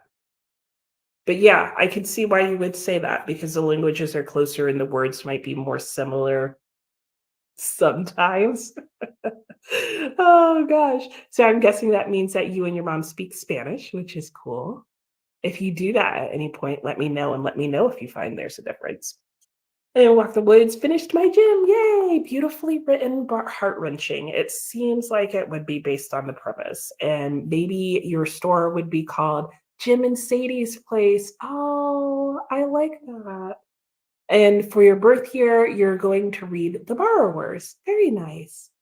And Jean said hello to Coda. You slept in and missed the hash browns at McDonald's. I'm guessing that's some sort of inside joke. And Therese says, in no hurry, whatever you feel like starting, slow reader, and have other stuff you want to get to in October. Yep, sure. Sounds good. Yeah, we'll figure it out. And I think 2 months would be good. Or even if we like just took our time and just said finish it sometime between now and the end of the year. And Sophia, she definitely speaks Spanish, and you sort of speak Spanglish. Well, fair enough. And reading it, it's short enough that I would think you'd be able to like work your way through, especially with her help. And Coda says hello to everybody. Very good. All right. Well, that is the last Well, this is the last comment that I see, and I'm kind of sort of lurk very poor. I do have an Instagram account, so if there's something you want me to see, I could probably see it. And I'm and Coda has my Instagram, so if there's something that I need to see, he could probably message me if you wanted to. And you didn't get Macca's either this morning. Now it's 5 minutes too late. Oh yeah, no, you would have missed it that morning thing. And are you still planning on reading James in September? I am. Yes, I am. And I will be starting probably in the very first week of September because the book club that I'm going to is discussing it on September 17th. So I need to get it read in the first couple of weeks. And Heather says, hello. And yes, I do have an account. Make her look, and then she'll see the things that I sent her ages ago. Oh, did you Instagram me, Coda, like 7,000 years ago, and I haven't been on there since? Yeah, that would be me. I really need to get on because they're posting pictures of my son on there as well, doing his super intense things that some kids hate and he's absolutely loving, which is seriously making me wonder, like, how did I raise him? Oh, you don't have it really? Did you Voxer me stuff? I used to get your stuff when you would put stuff on Voxer. I have no idea what a direct line is. I mean, you could have my direct line if by you mean my phone. I'm not promising that there would be any better responses. Did you send stuff to me? Oh, you did. I did see that. I guess I didn't acknowledge that I saw it. Sorry, Coda. I'm not ignoring you, I promise. Though maybe on Instagram, I'm ignoring Instagram. So, Denise came home for lunch. No reading this sprint. Fair enough. Well, let's get back into a sprint so that we can do that. Let me pull another card so that we know what our next banner will say. Oh gosh, do we really want to know what this one is going to be? Now, remember, this needs to be a phrase or something from your book, not your dirty mind or the gutter. Though it might turn into that anyway. But this is a family show. Keep it appropriate. I want to be able to read it out loud. So, anyway, so from your book in this next spread, find a euphemism for going to bed. Okay? I think we can all do that. And then put it in the comments, whatever it is that you find. And yeah, we'll work on that during the next sprint, and I'll update the banner in just a moment. And I did see that Brian from Bookish did a thing about James, but then he said in the comments that it had spoilers throughout the whole thing. So I'm not going to be able to watch it until after I read James. But did you watch it? Was it good? I'm sure it's good because everything that Brian does on his channel is good, in my opinion. And you were being facetious. Like you had direct lines through Voxer and Instagram. Just giving you okay. Good to know. Well, I totally fell for it, Coda. And you sent me a message on Instagram. Okay. And you were going to go to bed shortly, but now you need to continue to read and find an answer. Yes, you do. You didn't ask Coda who you were. Oh, going to bed or going to see, this is what I'm talking about, Coda. See, I already knew it was going to happen. It just says a euphemism for going to bed. So you find the phrase in your book and let me know what that euphemism is. And Christina moved to the bedroom where we are a change of season cleaning today, and it is dusty out there. Yeah. You're going through Janie Johnson's series of Carolyn B. Cooney, currently on book 3 on the radio. Very nice. And he was saying most people miss the point of James. Yeah, I saw that he said that. So I'm interested when I finally read James to see what he says, because I know, and I also want to before I read it, well, before or after? After I read it. I know Percival Everett did an interview where he talked about what his intention was in writing James. And the one thing I know he says in there is that it's not a retelling. So I'm very curious to read James. So I want to read James. I want to watch that Percival Everett interview. And then I want to watch Brian's video and see where all our thoughts are on that. Yeah, I know. No, no, no. All right, let's go ahead and get into our sprint so we can find our euphemisms. I'm scared. Be kind. I'm going to read them out loud. Just keep that in mind. Anyway, here we go. We have an hour. I'll see you then. Happy reading.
Welcome back. How did everybody's sprint go? Mine went well. Came on late there at the end because I was cutting up some more cards for us to use.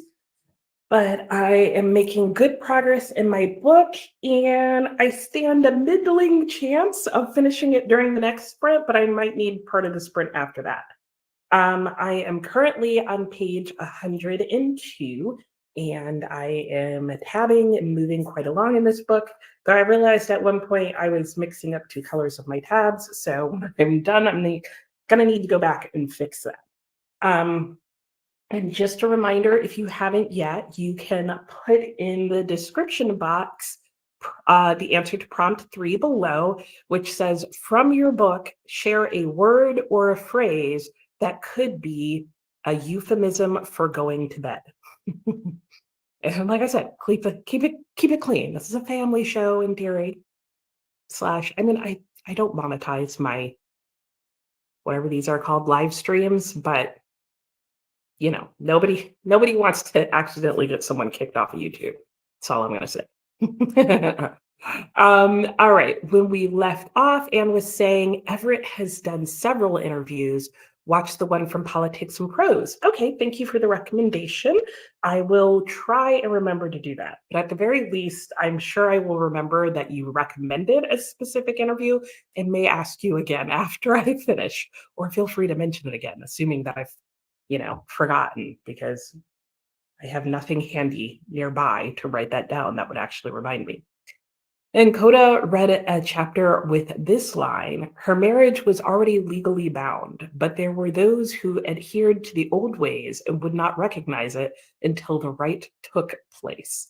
Well, there you go. That's an actual euphemism for, going to bed. Yeah. Until the rite took place. There you go. And Marcella said, literally, the first sentence is read, when I awoke from the incredible sleep that follows the appeasement of the flesh. Well, there you go. That's a really fanciful way of saying it. Heather found one. Did you give anyone a ride that day? Oh my God. Or the wood felt extra hard against my cold knuckles. That's horrible. Oh my gosh, we know which bed Heather went with. Marcella, another one, nocturnal passioning.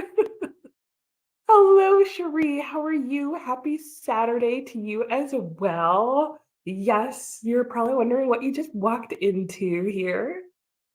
Marcella also had to run out of breath doing something frivolous. Apparently they do. Apparently. Hello, Rita. Welcome back. You just blew out the backyard, did some weeding, and cleaned the chicken pen. Ooh, you're getting all the little outdoorsy things done. Very good. I hope your sprints went well this morning. Coda has, she hoped, given the circumstances, the need for the right would be overlooked, that she and Dude would join naturally without an audience watching.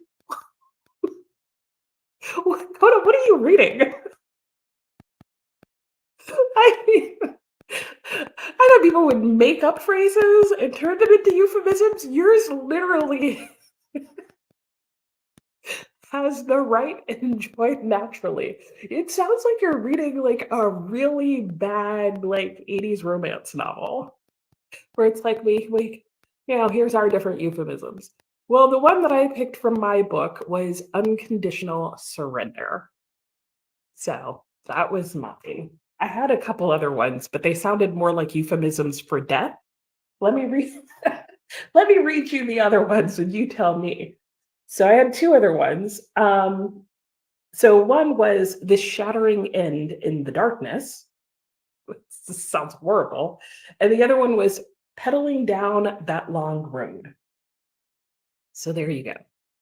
And hello, Alicia. How are you? Just back from the kiddo swim lessons. Nice. Gonna get lunch and reading Regretting You by Colleen Hoover. Ooh, you're on a Colleen Hoover kick. Very nice. How'd you end up liking The Ugly Love? And Jamie heading out for a bit. We'll be back. All right. Have a good day. I'll hope to see you later. Zoe said, how about to be begot by malice or mischance into some queer land where horses never were? Oh my gosh. Oh gosh. I really hope her horses weren't there in bed or elsewhere. Oh, Chris says hello to Coda. And just got back from running some errands. Very nice. Yes, they do always take longer than we think they will, right? And you're gonna treat some lunch and hopefully get some chore or eat some lunch and hopefully get some chores done. Sounds good. You sound like you're like on the get it all done kind of day. Ooh, and it's nice enough for you to sit out on your patio. That's nice. Is it cooler where you are? It is cooler here than it was yesterday and than it's been in the last few days. It's in the low 80s, but it's been raining on and off, and it looks like it's at least still damp outside. I don't know if it's still raining. And apparently there's a picture of a penguin, a blue penguin waving with a tear. Oh, sadness. And hello, Jess. How are you? Welcome. What are you up to today? Let us know. Hello, Kay. How are you? Oh, not very well, but reading quietly at no corner. Okay, well, I hope you have a soothing day of reads. And Angela, a euphemism for sleep fell full length like an axed oak. In other words, she passed out. I love that. I love that. Yes, let's start referring to going to bed tonight. I'm gonna just fall full length like an axed oak into my bed tonight. And Dina caught up on BookTube, read a few pages, and Dina's euphemism, then he slept, wedged warmly among the other creatures against a great hairy cliff. It's sorry, this actually is a funny one. I like that. I love that it's a newborn puppy. But I'm just thinking if I described this to my husband as my going to sleep, he would be so offended because he's a very hairy man. Oh, honey, I'm just gonna wedge myself amongst the other worm creatures in the great hairy cliff. That's where I sleep at night. Would not be happy with me. Oh gosh, Brittany finally has time to read. Yay! Picking up Sword Heart. Very good. Are you close to finishing? Because I know you were working on that in your sprints earlier this week. And Zoe, oh my gosh, you just mindlessly ate so much candy. Oh no. What kind of candy though? Just wondering. Hello, Charlie. How are you? 7% into Sing Me to Sleep. Very good. Hope you get some good reading done and welcome, welcome. And reading The Mysteries of Paris, almost finished book one. Very good. It's a very easy read. I'm sure you find, Kay. So I hope you enjoy it. And tip, keep track of character names and who they are because there will be a lot and they all come up. Every single person, I swear, that gets mentioned in that book comes up again and again and not back to back. So I would highly recommend start writing down character names because that was the one thing that Story and I both said we wish we had done. And neither of us have looked very hard, but we have not found, at least I've looked a little bit, but I have not found a list of character names that anyone else has done. And certainly not a complete character name. So if you can, do that. And I want to know what Coda's reading as well. Like, what book is that? All right. Is your no, mine was about sleep too. My unconditional surrender was also sleep. I know, seriously. There are some really fascinating ones out there. Teresa ate lunch and read just a couple of pages. She's bringing her mother home to New Hampshire to bury her. Oh, sadness. And Zoe swinging back up into the saddle. Oh gosh. Are these quotes, Coda, from Green Dragon? Oh, good question. Because, right, isn't that what he said he was reading? And Gail just popping back in to see what you missed. You missed a lot. Will there be sprints on Monday? There will be sprints on Monday, yes. So if you're not able to hang out today as much as you thought, I will be back on Monday from 9 a.m. to 9 p.m. per usual. And so, yeah, I can see you then. Jean, you're getting so old, you're not reading it. Grab the Pokeball, ooh, with salmon and tuna. Yum. Hope you enjoy it. And hello to Carissa. Hello, Julie. You can find a book from 1981 that sounded remotely appealing. You're not the only one. A couple of people had that problem, so they can definitely relate. You think you missed the whole euphemism thing? Where you're like, what are they talking about? Yes, if you're wondering, occasionally splattered throughout here, people are putting quotes from their books that could be, it doesn't have to be, but could be a euphemism for going to bed. People interpret it going to bed very broadly. And Teresa, the thick carpet of grass, soft as a Chinese rug. That is such a weird phrase. Like, just such a such an interesting metaphor. Like, I don't know, it really makes me think about the texture of Chinese rugs and, like, I don't know that I would ever think to make that metaphor. They definitely get points for being unique. And yeah, going to bed is like that. And yeah, are we hydrating? Good question, Christina. And it's warm, but your patio is in the shade. Nice. And you just kept reading and reading. That's totally fine. Okay, Heather, what's your euphemism? Because we need to know the euphemism for fly fishing that has to do with going to bed. Oh, I know, the Great Hairy Cliff. Yeah. In my mind, I'm going to start using that.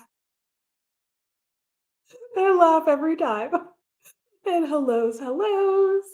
And Jean, your favorite book published in 1981 was Ramona, age 8. Yes. Ramona Quimbley. Yes.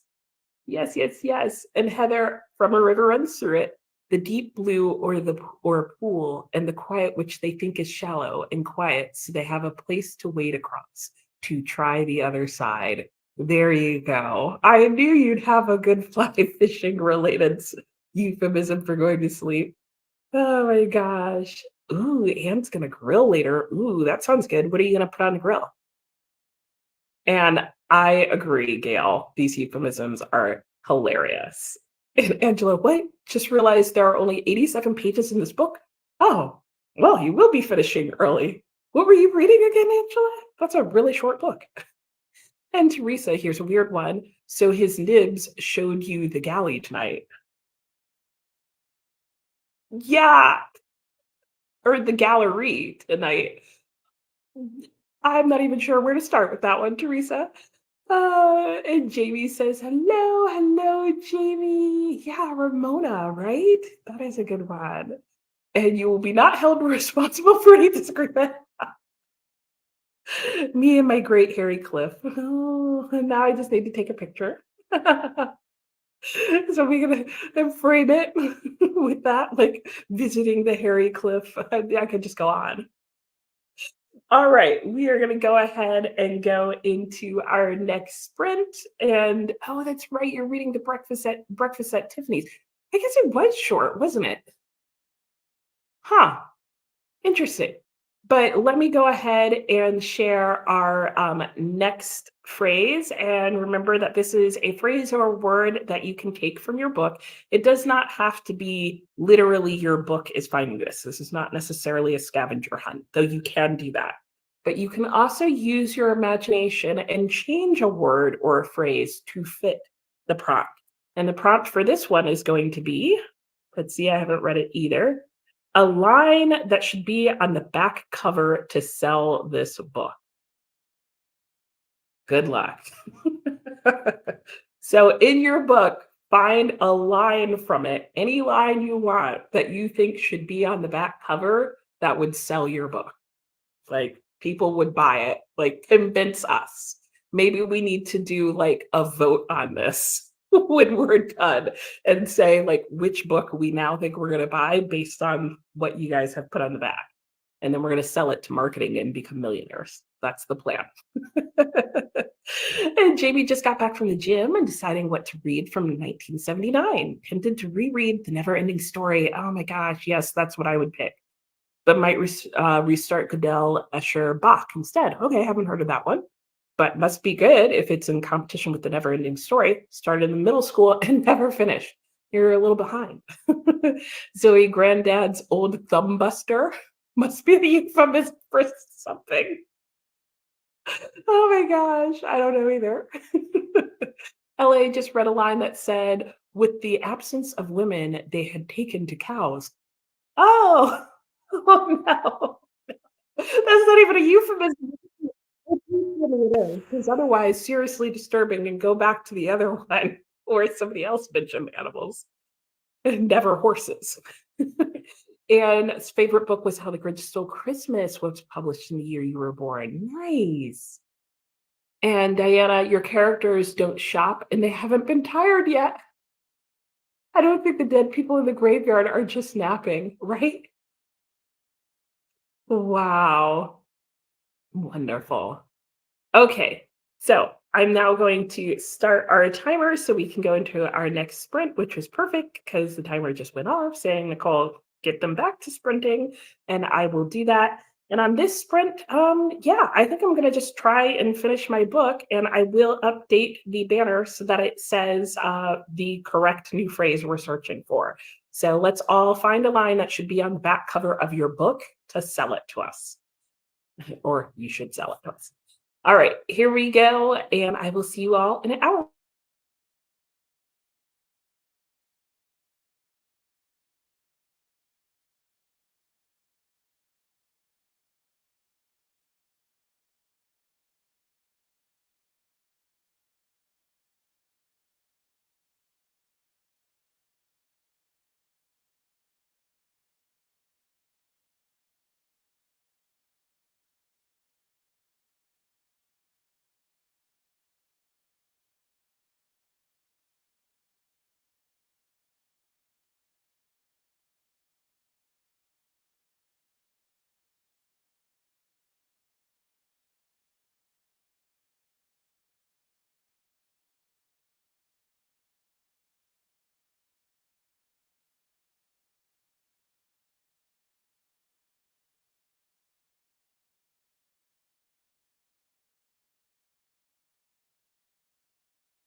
Hello, hello. Welcome back. How did that sprint go for everyone?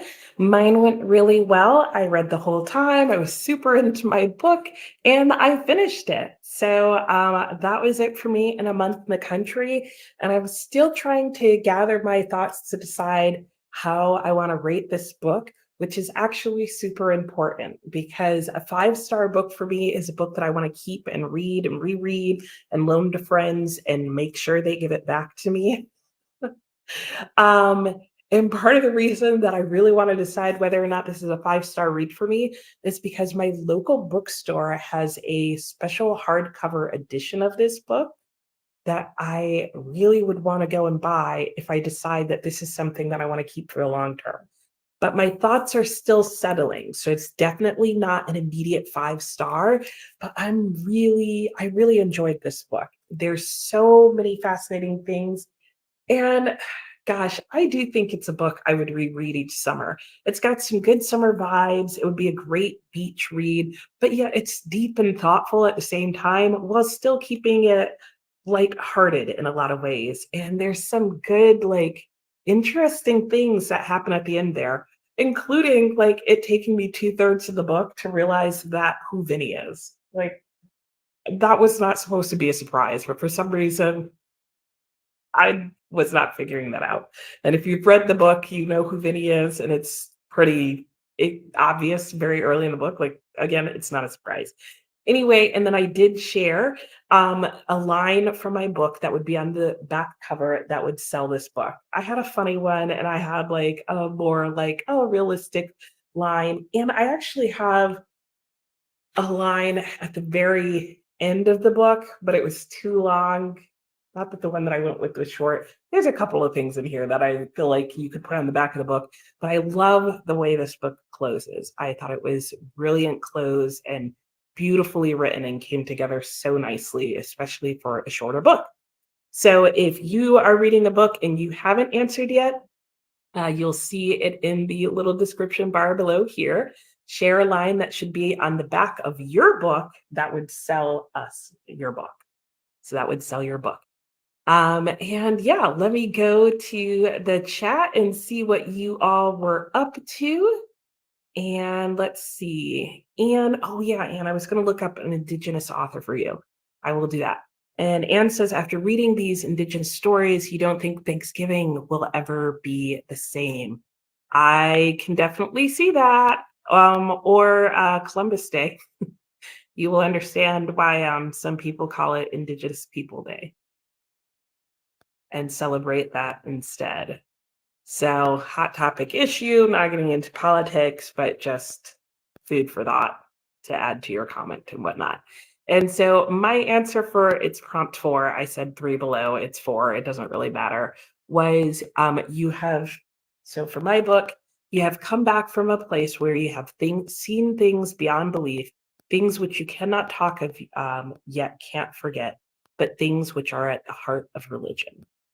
And I went back and forth about this quote because I feel like that quote so fits this book, but I also feel like it would make you think this book is religious. And in a lot of ways, it's really not. Even though it's set in the church and he hangs out with a lot of church going people and that kind of thing. But I think the important part of that is that he's not ready to talk about what he's seen. He can't forget them. But the things he's talking about, according to the person who says this to him, are at the heart of religion. And that's a really profound and deep moment in the book when that quote occurs. So that was my little share. The other one was, I think, when everybody was on a picnic and there was a fun little quote there. And Cherie says, book published in 1981, Angela Davis, Women, Race, and Class. Ooh, wow. That is fitting in this current day. Oh, nice addition. Thank you.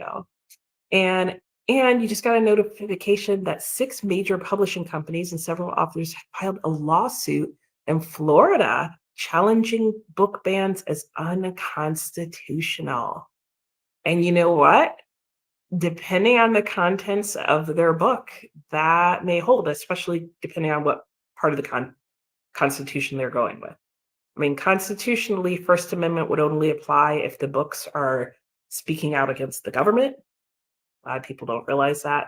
It's there are limits to that constitutional right. We have free speech here to speak against something the government is doing, not against what other people are doing. You can get into other lawsuits for that where the other party will win. So keep that in mind. So it's called defamation, which is hard to prove, but it happens. And yay, Heather finished as well. Good job, Heather. How was your fly fishing? Are you ready to go? Do you have a boat to get on? And hello, Rachel. How are you doing? I hope you're well. Rachel, have you seen my TBR for September? You might want to see it. And hint, you can skim to the end and see what my stack is. And but I'm doing well. Thanks for asking. And Angela, her line mentioned that to a living soul, darling, I'll hang you by your toes and dress you for a hog. That would definitely make me pique my interest, Angela. My interest is piqued, in fact. I'm like, oh, really? Okay. Originally, a line from a book, evidently the humanoid robot constituted a solitary predator. Nice. Very nice. Yes, especially for those people who don't know what you're reading. They're probably like, say what? And Heather from A River Runs Through It. Eventually, all things merge into run, and a river runs through it. I am haunted by waters. Ooh, that's really good. And it even includes the title in there. I like it, Heather. I like it. And Sue's line, Sophie's almost a 17-year-old self-described artist. Sophie hates her life. And the book, from the book, the title is what I put in question marks. Oh my gosh, self-described artist and hates her life. Your book, it sounds so interesting, Sue. Like, I don't even know where to go. The title is what I put in the question marks. That's the title of her art? I have so many questions about your book, Sue. And Dina's line would be, and there was a Zoe? Is that what it is? He had no idea what a Zoe was, but he knew he had to find it urgently. And how could he find it when he himself was so small and weak? Oh, interesting. That's that's really fascinating because this is your puppy, right? Or maybe now a dog. Oh, and speaking of that, oh, I don't have it over here. But Dina, if you like books that feature animals as the main person, I just finished reading The Axeman's Carnival, which I have not heard anybody talk about. And that book is written by a New Zealand author and is told from the perspective of a magpie. Yeah. So there's that for a book for you. And Angela finished the breakfast at Tiffany's. Yay, 4 stars. Lots of people finishing. Excellent. Hey, Brennan, how are you? Read 2% on a series of unfortunate events. Ooh, very nice. Which book are you on? Which number in the series? We made it, well, my husband and my son made it all the way through to the end. I made it to book 10 and I just could not go any further. We were reading it out loud as a family. And I was like, I will now cease to participate in actively listening and we'll just sit here with you guys and let the words wash over me. Because I just could not continue in the series at that point. I was like, when will it end? Oh my gosh. And Teresa struggling with after lunch drowsiness. Another book with family drama. Might switch books. Have been in this mood all summer. I love a good family drama too. In fact, who was just talking about family drama? Oh, is it Kayla? No. With Books at Lala? Books and Lala? I can't think of the channel name. But she was talking about in her best books of the century, she read the top 10 books on that list. And she was talking about the corrections and how it was a family drama, family saga, and how she just hates that trope and has yet to like a book that includes that. So, but if you like it, you might like the corrections for all the reasons she didn't. Hey, Rachel got caught up in a World War II documentary on how children of German leaders handled the end of the war, their perspective, and what happened to them. Ooh, wow, that's a really interesting topic. I could see how you could get caught up in that. Yeah, because I think that's a people group that we don't think of often. And Sue had a nice nap. Glad you got to nap, listen to your audiobook, and then picked up your ebook to find a blurb. Nice. And Teresa's, yours sounds good. It is good. I really enjoyed it. Thank you. And Rachel, the irony being that daughters were more apt to deny the crimes of their parents, and sons were more likely to confront it, find the truth, and try to undo the evil by their parents.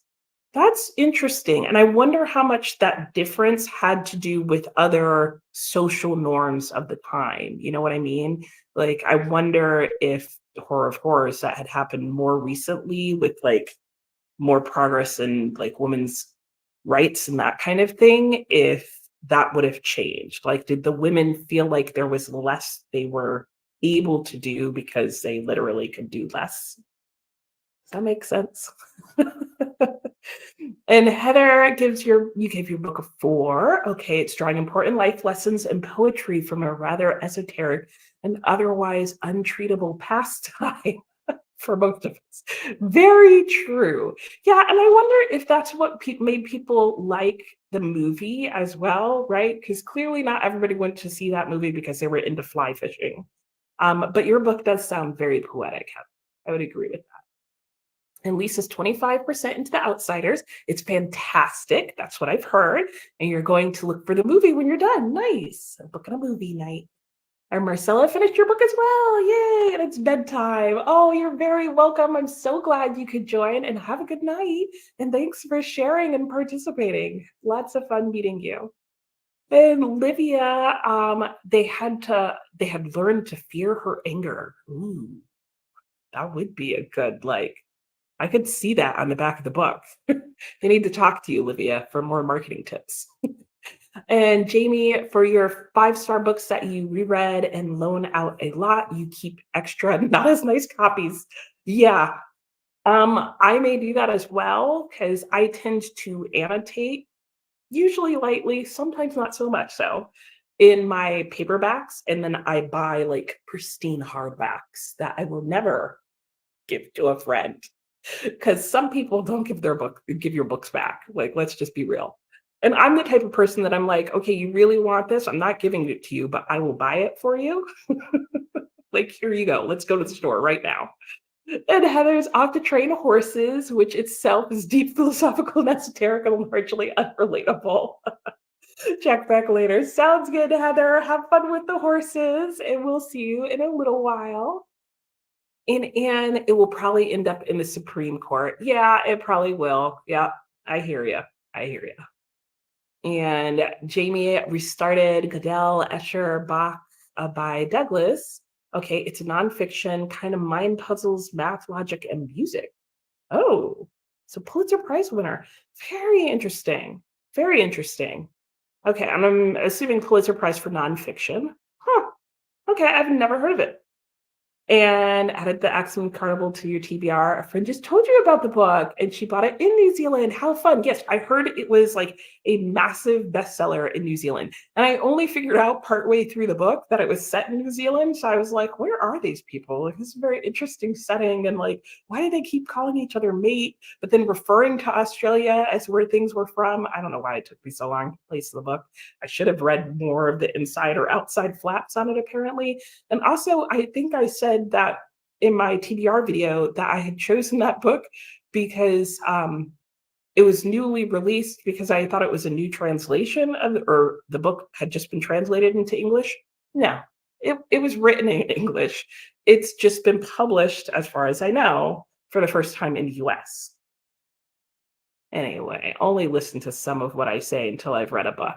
But it was really good. It was like sad and touching, but really, really fascinating perspective and pretty well done for what it was. And it was a quick, like interesting, easy read. So definitely a good fun book to throw in the mix. And Teresa's in the middle of the Shell Seekers and a little bored. I was wondering how that was going for you, Teresa, because I feel like, it seems to be lingering for you. Hopefully it'll pick up soon, which is surprising because like you hear everybody be like, of her books, I feel like this is the one that people are like, you should read. If nothing else, start with the Shell Seekers. So that's interesting you're not liking it. And Carissa remembered reading A Series of Unfortunate Events. You think you made it to book 5. I I think that's a series that was served well by the fact that they were spread out, because we were reading them like back to back with just a bit of a break and over a period of time because we were reading it out loud. And oh, by book 10, it was a bit much. And Alicia got some pizza, picked out your books for September TBRs, and read some Regretting You by Helen Cooper, currently at 228 of 354. Very nice. Oh, and then switching to Pucking Wild. Okay, very good. Have fun. And a hello to Jamie. And yes, just joining. Hello, hello. How much longer am I sprinting? I am sprinting until 9 p.m. today, so quite a while longer. Yeah, so hopefully you'll get lots of reading done. I hope you had a great day. And Jamie says hello to Rachel. And why is supervising your voice such a full-time job? Yeah, maybe you'll get to read and do things and do your things sometime today. Yeah, yeah, eventually. Yes. And then someday as well, you'll also get to do them. I know that feeling. We are just past that feeling. In fact, even though my son's 18, now at this point when he comes home, it's still like I'm not supervising him, but somehow there is just so much more to do. I'm not really sure why. I think it's the food at this point. And Dina said to Teresa, you read the Shell Seekers recently, and it was very mad for you. Yes, I remember you saying that as well. That just fascinates me when like books that are like, everybody should read this, and then some people are like, no, that book was really mad. And yay, all for finishing. I know everybody finished so well, and I need to get more water. So check yours if you need some. And Carissa read The Outsiders last year and really liked it. You do wish it ended differently. Interesting. Cherie, is it too early to hydrate with wine? I mean, it's 4 o'clock here. What time is it where you are? Everybody could share their time. I mean, it's, really late in the evening for some people. So, and Diana Brett Farrar is a mystery from the author of The Greatest Crime Writer made into a TV series. Oh, I did not realize that. And that's you're reading one of the books in the series, is that right? Because it sounded like your book was a series part, or was that actually the title name? I just remember that Brat was in the title name. And Chris, I don't know if you just don't understand, but why would people ban books? Oh, they all sorts of reasons. Charlotte's Web because the animals talked. What was it? One librarian took a book off the shelf and like hid it. Was it that also Charlotte's Web? It may have been. No, it might have been Animal Farm because she was like, "This is bad fantasy." Honestly, of all the reasons that you could come up with to ban books, Carissa, I don't feel like people who actually succeed in banning them, I feel like it's rarely for any of the slightly better reasons. It's usually for like, what were you guys thinking? You feel like if someone says you can't read or do something, you will do it anyway, right? Or you want to do it more. Yep. Hi, Jamie. Welcome back. Glad you can join us for the rest of the day. Exciting, exciting. And Viviana is hydrating. Great. Glad to hear it. And Jamie, you've been known to loan copies of favorite books that are wearing out, knowing they may not come back. So you have an excuse to get a nice new copy. Ooh, I like the way you think, Jamie. Like, oh well, what happened to that copy? I'd be more like, guess I gotta go to the bookstore again. Oh, sadness. Christina says hello to Rachel, and lots of hellos going around. All right, we're going to go ahead and get into our next sprint. I am actually going to go for a walk and eat lunch on this sprint, and that will probably take the whole sprint for me. And then when I come back after this sprint, I am going to switch books, and I am going to start XX or 20. Before I finish reading this book, I will be able to tell you which one it's actually going to be. But I love the fact that on the cover, it's the eyes of the skull. So a Jolly Roger, right? Isn't that what it is? And yeah, this book is sci-fi. It is like mixed media. I keep saying multimedia, but it's mixed media, I believe is what is the appropriate name, and was written by a guy who's a graphic designer who wanted to see more graphic design incorporated into books. And I find that interesting that I did that, and that's become so much more popular nowadays. I don't remember when this book was published compared to some of the more recent ones that have come out, but I'm looking forward to reading that. And yeah, so oh, and I also need to update like my story graph and like journals and booky things. So I will also be doing that this hour. So I've got a lot to get done this hour. So yeah, and then I will get back to reading. But our next prompt, and again, you can use anything that comes up. Sorry, I read the prompt ahead of time, and I will change the banner to update this. But during this next sprint, I want you to find in your book the following. And that says words that a zombie would groan after saying brains 50 times. So after your zombie has said brains, brains, brains, brains 50 times, what words would your zombie then groan? Find them in your book. Anything that you think fits that prompt. It's Mad Lib style. Be creative. Extra points to the most creative answer. Good luck. Let me pull up our timer. Read closely and carefully. And let's see here. Here's our timer for us. I feel like it's afternoon going into evening. Let me change our look here to something a little more like afternoon for us. There we go. That looks great. How about that? Little forest for our afternoon. Okay, so I will see you all in an hour. Happy sprinting.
Hello and welcome back. How did everybody's sprint go? I hope you guys had a great sprint. I'm just realizing I need to update my little words here. No, here. Let's say a month in the country to update it so it'll say the book that I am currently reading, which will be XX, but I have not started it yet. I did go for a walk and then I did make myself a early dinner, late lunch. I don't know what meal it would be, but I made myself a little mix of brown rice, black beans, some bell peppers and onions, avocado, and some Kentucky bourbon sausage. I don't know about that part. It just sounds like it tastes like kielbasa, fancy name for whatever. And then while I was on my walk, I really wanted to listen to an audiobook. So I actually started a book off of my September TBR. I started Charles Dickens' Bleak House, which was really good. And I love listening to on audiobook, but then there's always things that I want to annotate.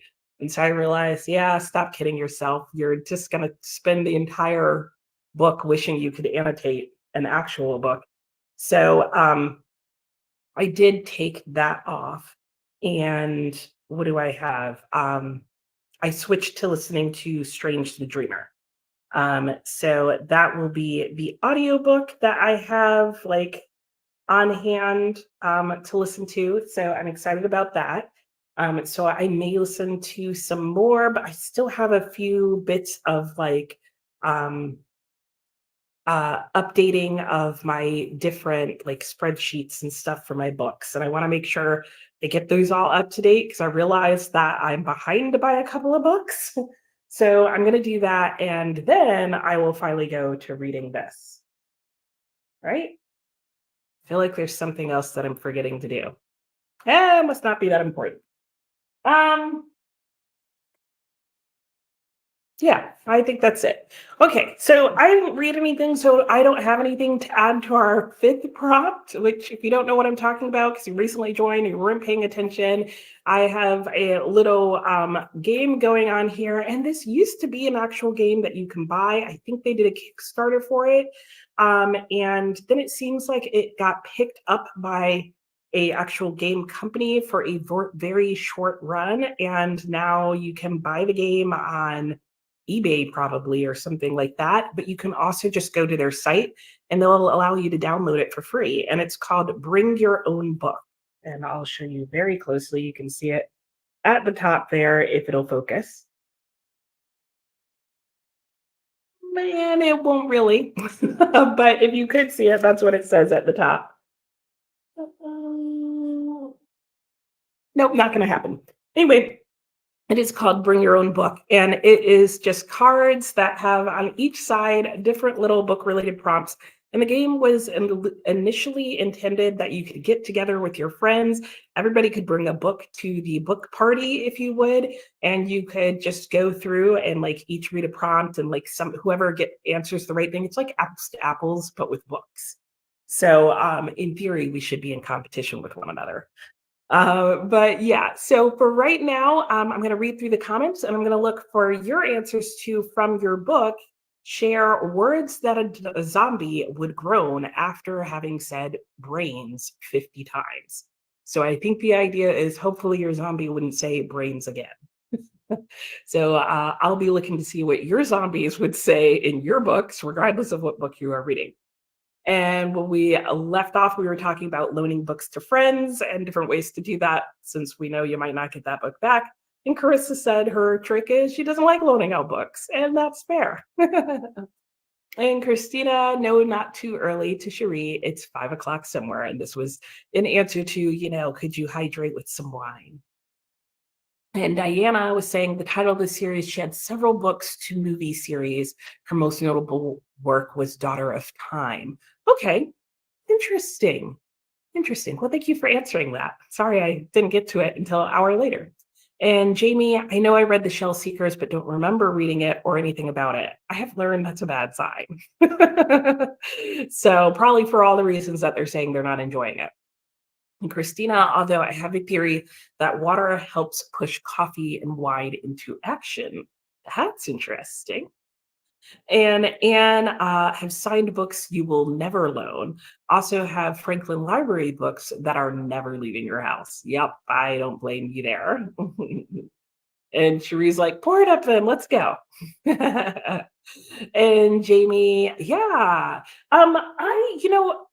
I will be honest, Jamie, I don't know that I've ever seen this book in store on a shelf.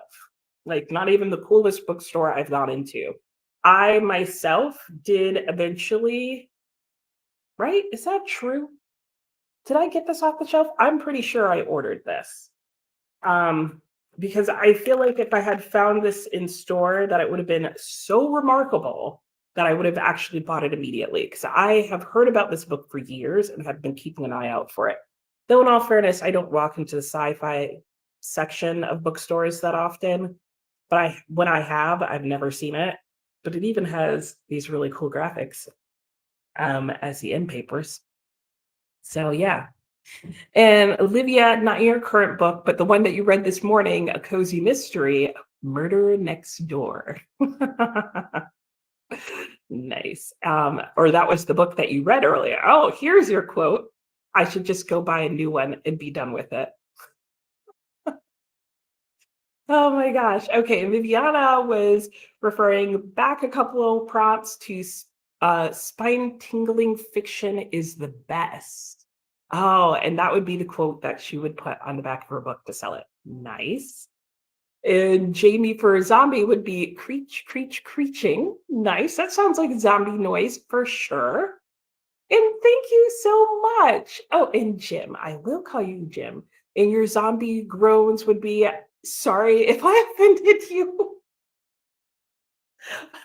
Maybe might be a little late for that, depending on the context. Viviana, dirterating, muffler, bellowing, and farting. Nice. Great zombie. And Jamie's zombie would be, you don't mind if I change the subject, do you? Yeah, that would fit very well after 50 brains in a row. I love it, Jamie. That's great. And Olivia, I love this one. I'm never tired of this sound. Okay, Jamie and Olivia, like these are. I feel like somebody needs to write these into their next sci-fi, like zombie apocalypse book or something. And Sue for Prop 5, Janice continued driving forward. Janice swerved a little and then threw up from the title of what is question marks, though the hat scene and waiting for Godot would confuse a zombie as well. Ah, interesting. And I haven't read that in so long, so I'm not sure what that scene is, but yeah, it intrigues me into wanting to read your book, Sue. And you still have 15 minutes left and waiting for Godot and 20 pages in the ebook. Very good. You're making good progress. And the Cottage Goth Library, hello. Just popping in to say good night. Good night to you as well. Have a good night. And thanks for swinging in and saying good night to us. And no flare. Well, nice. Brennan read 18%. Very good. Rachel finished the documentary and went to reading Pachinko. Oh, how are you liking that? Are you pretty well into it? I have that on my list of things to one day get to. And you're taking this break from anything writing to rest the noggin. That sounds fair. And Carissa didn't get much reading done, but did turn on the air and started the laundry. Good, good, good. Sounds like you're making way through all your tasks. Teresa didn't get the brains reference, and your husband had to explain. Yes, brains, brains, brains, brains, brains. Or really, it would be way slower for the zombie to say that. And Denise's line from your book, warm blood. Yes, I could see a zombie definitely saying that. Brittany got to page 211. Good job, Brittany. And Cherie, 40% left in the day. The streets, 40% left in the day. The streets stood still and did some online shopping for work clothes. Very good. Did you find any good websites with good clothes for work? Let us know. And LA made it to page 34 and not enjoying it. Switching to Parable of the Talents. Hopefully, Beloved gets better when you pick it up again. I hope so. I have really high hopes for that book being as good as people say. But if it is the book I read in high school, I didn't like it at all. So, hmm. I know, right, Brittany? I know it's like a booktube favorite and people love this book. And especially the audiobook, I could see why. This, which is probably how I'm going to listen to it. Because so far, like, ooh, good dramatic telling of the story. Like, very good, very nice. And Rachel's for the 5 star after saying brains 50 times, the zombies will start to groan empty. Everywhere empty. Certainly your heads would be. Nice. Very good, Rachel. Thank you for sharing an answer. And hello, Lonnie. And almost finished A Court of Mist and Fury at 98%. Oh, you are almost done. So I know that book is long. And so that last 2% may actually be a decent bit of reading. But it's a reread for you before you read A Court of Wings and Ruin for the first time. Oh, that's an exciting place to be, like finishing up a beloved series and getting into the next thing. Well, very good. Well, hopefully you'll finish that 2% here and get on to your next read. And Teresa, your book is getting more interesting, but you read the same page for 20 minutes. Oh no. Yes, Jim is taking a nap, but you should have just joined him. Yes, I guess so. I know. I have those moments where it's like your brain is going to the zombies, right? And Anne, oh, you're grilling steak and peppers and onions. Yum. And your baked potatoes almost done. Ah, you don't know why you think you can eat all this. Well, sometimes it's about having bites of all of it more than eating all of it right in that moment, right? And hellos are going around, and Denise not getting a whole lot of reading done. Okay, fair. And you've got a lot going on, though. And you're at 13%, not exactly sure what is going on. Okay. And it could be a combo. Sometimes I find when I'm tired and it's confusing, then I'm really lost. So it's probably a combo. And Jamie's at 20% of Clockwork Orange. How's it going? Going to switch to audiobook so you can get a few things done. Fair, fair, fair. Are you liking it? I'm assuming if you want to keep going with your things. Is that a birth year book? Nope, it is not. It is just a TBR book. Good question. Yeah, no, that would be really interesting if it was written in 1980. I feel like it would be a very different kind of sci-fi book. Jamie made herself a snack with all sorts of yummy things. Ooh, I love an Asiago bagel, and pulled up some Bach music to listen to while reading about Bach's music. Nice. And I love Bach. He's been coming up more and more on the Year of Wonder read-along that I'm doing. And every time I get to him, I'm like, oh yeah, Bach. Like, you ever have that with certain composers where you like haven't heard their music for a while and then you come back to them and you're like, oh yeah, this is why you're amazing. Because it's so good every time, every single thing. And Jean debating leaving the house to get more. Okay, you don't need more yarn. Oh, but it's on sale. Oh, $3 off. I mean, it doesn't go bad. And Jamie, yeah, find ways to use this book card game more often in sprints and Discord, right? Yes, I think so. I think we should find ways to use it well enough that it justifies it coming back as actual cards again. Because I think this game is super fun. And if you guys think it's fun, let me know. We will continue to use it because I think it's hilarious. And Alicia got to page 260 of 354 of Regretting You. Nice job. Yeah, and all the kitties are going out. Oh, so that hubby can rest. He has a cold. I'm sorry to hear that. I hope he gets over it soon. And Rachel's on part 2 of Pachinko. It's a slow read. Okay, good to know. A lot of people feel heartbreak from it, but you think you're desensitized. Yeah. Yeah, I could see that. Yeah, that can happen. Okay, but you're thinking through it, so sounds good. Sounds like you're still getting something out of it.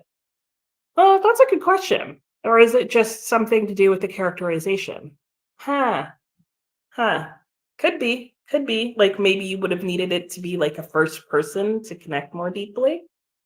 I could see that. Jamie's a fan of Pachinko.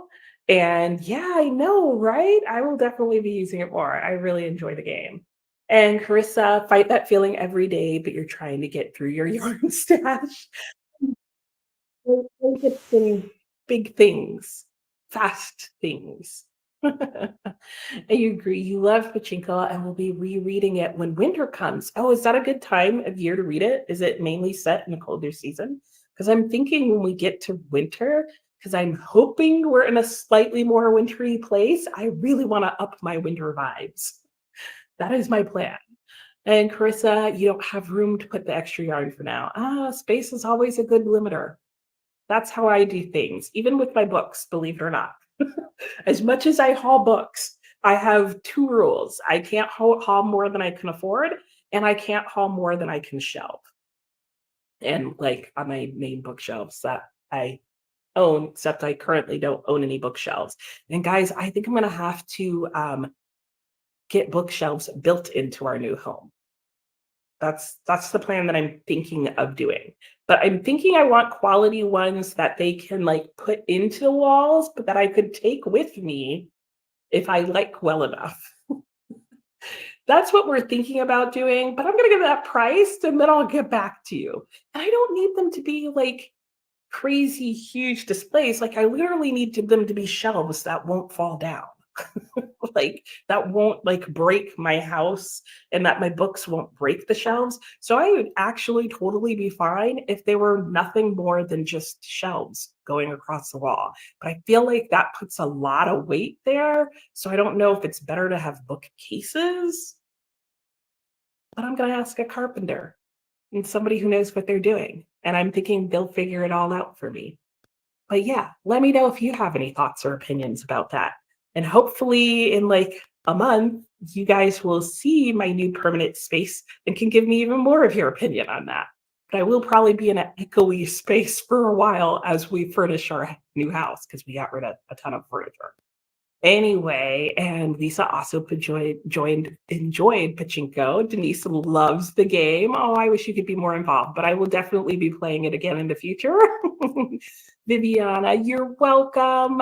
Have a great day. Oh, and you got so much reading done. I'm so glad. We'll see you next time, Viviana. Rachel would say winter makes a good season for at least part one of Pachinko. Very good. And it starts out in winter, but takes place in different seasons. I don't mind that. I always like just being in that initial like season setting. And just cleans the nose prints off the sliding glass doors. Who's putting the nose prints there? Is it the kitty? I'm assuming it's the kitty cat.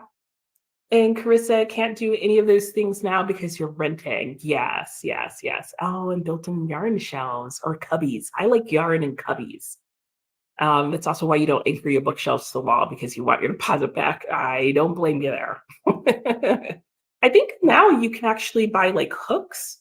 Like I think like don't quote me on that, but you might want to look into alternatives. I feel like there's a lot more alternatives that aren't like permanent things in your wall. And Jean says it's a brunette blanket, and you just found a palliative blanket to make. Oh, but it will be hard on your hands. So we are renting this house temporarily while we're finishing closing on the house that we will own. So yeah. And so if we build bookcases, it will be into our new home's walls. Or I'll just have somebody build bookcases and we'll just anchor them to the wall, but not make it a permanent built in.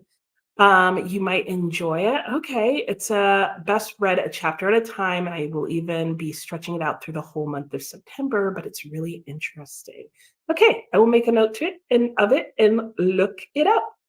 And built-in shelves. I know, doesn't that sound nice? That's what my husband has in his office. He doesn't have bookcases. He just has, and I mean the whole length of his office. He just has 4 really long shelves. And we have the perfect space, I'm thinking, in our house where I would put the shelves. And so I'm very tempted to talk to somebody about like, what if I didn't want to let like whole built-in case? What if I just wanted shelves here, like, and to put like 1,000 books on them? How would that work out? Like, how would my home hold up? I'm assuming well, unless we had some like, horrible like termite problem, right? Anyway, Carissa can always ask your future landlord, but yeah, it's not worth it.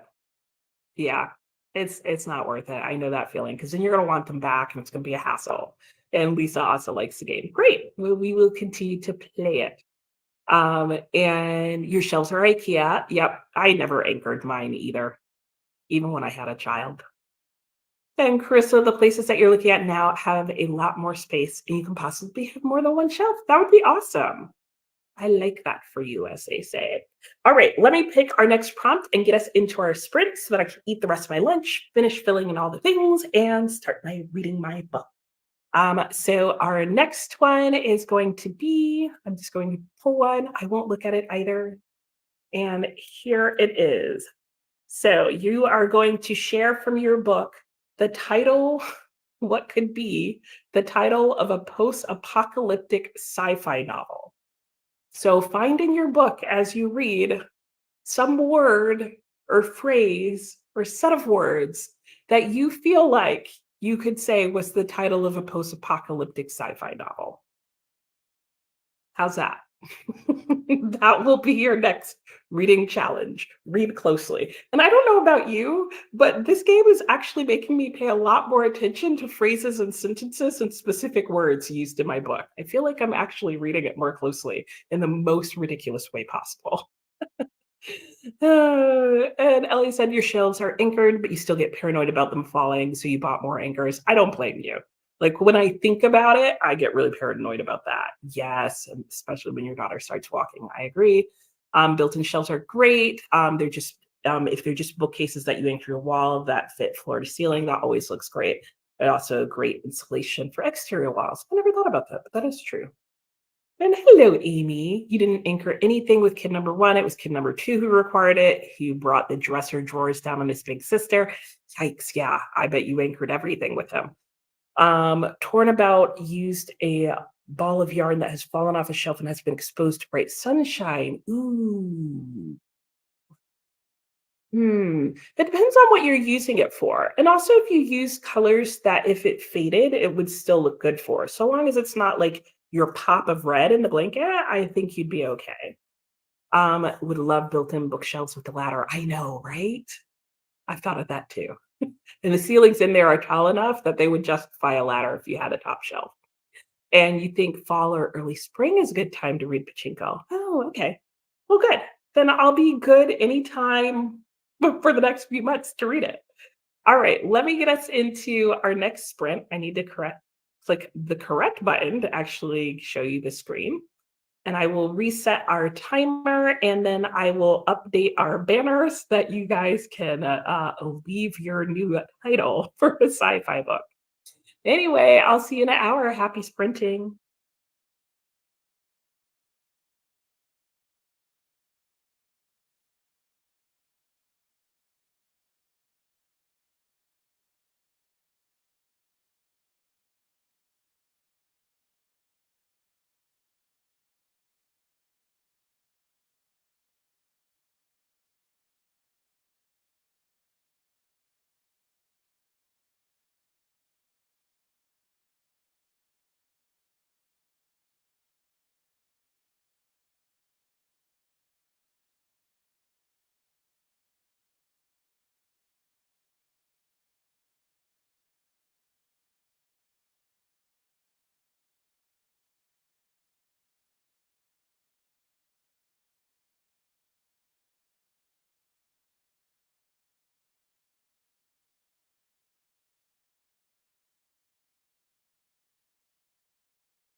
Hello and welcome back. How did that sprint go?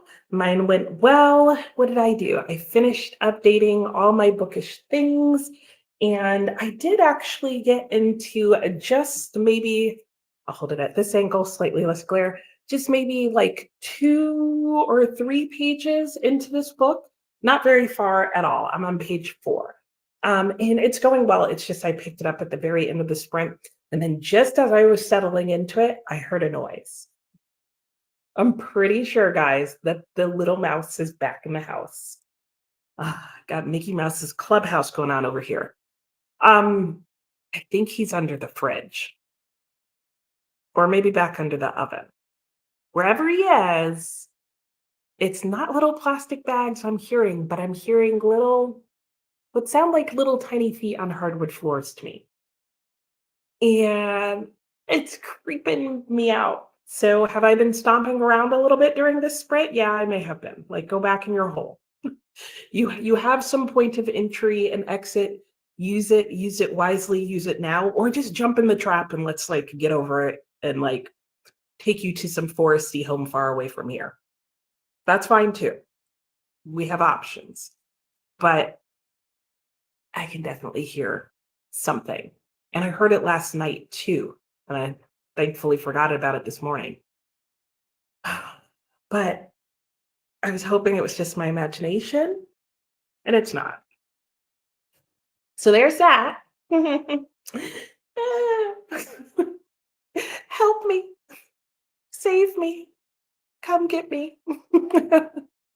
In the meantime, I'm going to go and read your comments and see how you all did. And hopefully you remembered to answer, but if not, you still have a chance to answer the prompt below, which is from your book. Share words that could be the title of a post-apocalyptic sci-fi novel. So, yeah, find something that you think would work as the title for one. And let's see what was going on. Sue said you would do bookshelves because it would increase the resale value more than shelves. That's what I was kind of thinking too.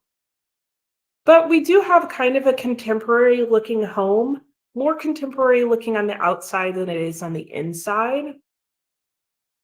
But I did think that, like most people in this area, like a lot of homes have built-in bookshelves. So it's definitely not a feature that people would be like, I don't know if I want bookshelves in this area. Most people in the area that I'm in want built-in bookshelves. They all have massive libraries.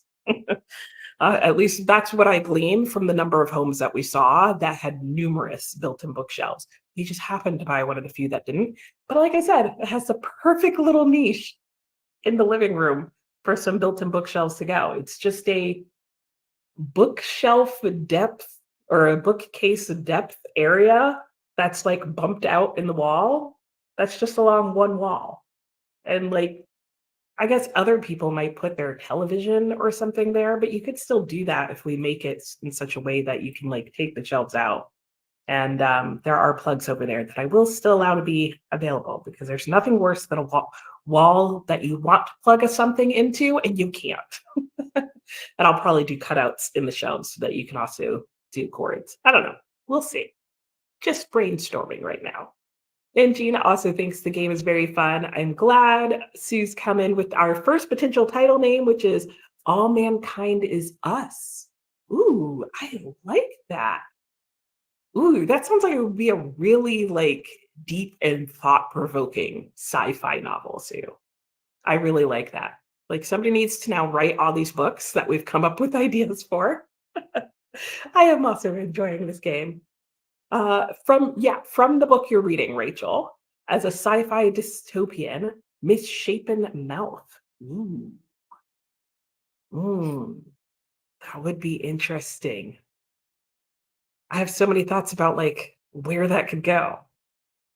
Though thinking about it, the fantasy series you've been working on all have titles that could be double as sci-fi dystopians. Yeah, I could see that. That is kind of like, I feel like there are like fantasy novels that definitely take themes from sci-fi dystopian. And for Jamie, the following sentence is false. The preceding sentence is true. I like that. I feel like that would be a very like intellectual sci-fi dystopian. Hello, Emily. How are you? Oh, you finished your audiobook. Yay! And you will now be working on your birth yearbook. Yay! What was your birth yearbook again, Emily? Did you tell us at the beginning? I don't remember now. If you did, that was so long ago. Tell us again. And my answer was how to protect your family. Oh, it should say in the event of a nuclear exchange. I feel like that's very like how titles go long nowadays, where like there's super long titles. So I went with that theme. And that is actually a phrase in my book. Though, in all fairness, I am reading a sci-fi novel. It's not dystopian, but it is sci-fi. So I feel like that made it a little easier for me. Sorry about that. And Jim said, although my book really is a post-apocalyptic sci-fi novel, true, one line in it that might make the title of another novel is "Thanks for not killing me." I love it. Do it. Somebody write that book. Thanks for not killing me. Perfect. Perfect. Yeah, and they survived. So I really like that. I want to read that book. Amy hasn't started your birth year book yet. Okay, you skimmed over page 6 and nothing jumped out. Time to cook supper. Okay, what are you having for supper? Hope it's good and tasty and that you get to reading afterwards. And you're full and need a nap. Yeah, with all that potato and steak and onions and deliciousness, I'm sure. And Jamie had a good sprint, read 25 pages. Nice. Snap traps, peanut butter, problem solved. I don't have a snap trap, but I do have a no escape trap that has peanut butter in it. That peanut butter has not been touched at all. And we haven't seen any signs of, I was about to say the squirrel, please God, no, of the mouse. So I don't think the mouse has come out again, but I'm thinking over time it's going to start to smell. And I've let the landlord know, like, we have traps out. We haven't caught the mouse. And I'll probably let her know again this week. It's still here. We can hear it. We don't see it. We don't see any signs of it. And it's not hopping in the mouse trap. I had suggested a couple weeks ago that she send someone out at least to look, because I told her, I was like, I really don't think it came in the front door because there was only one day that it might have done that. And I was like, and if it didn't come in the front door, it's coming in somewhere else. And there's a problem. Not my house, not my mouse. Made with Books just read a little Moonstone towards the end, and your title is Fix Your Memory. Ooh, I like that. And I love the Moonstone. Is it the Moonstone, like the one by Wilkie Collins? Is that what you're reading? Hope you're enjoying it. I love that book. And Jasper, hello, hello. Welcome again. You're writing a short piece based on a writing prompt, and then you're going to organize some notes and start reading some more. Very nice. Well, if you want more writing prompts, you could write a short story based on any of the book titles we're giving you here. You think we need a small earthquake? You think you had a small earthquake earlier? Oh my gosh, we can't find it. We rarely have earthquakes here. Okay. Yeah, you would think it would be a good deal. Oh, it just woke you up. Just woke up from your nap.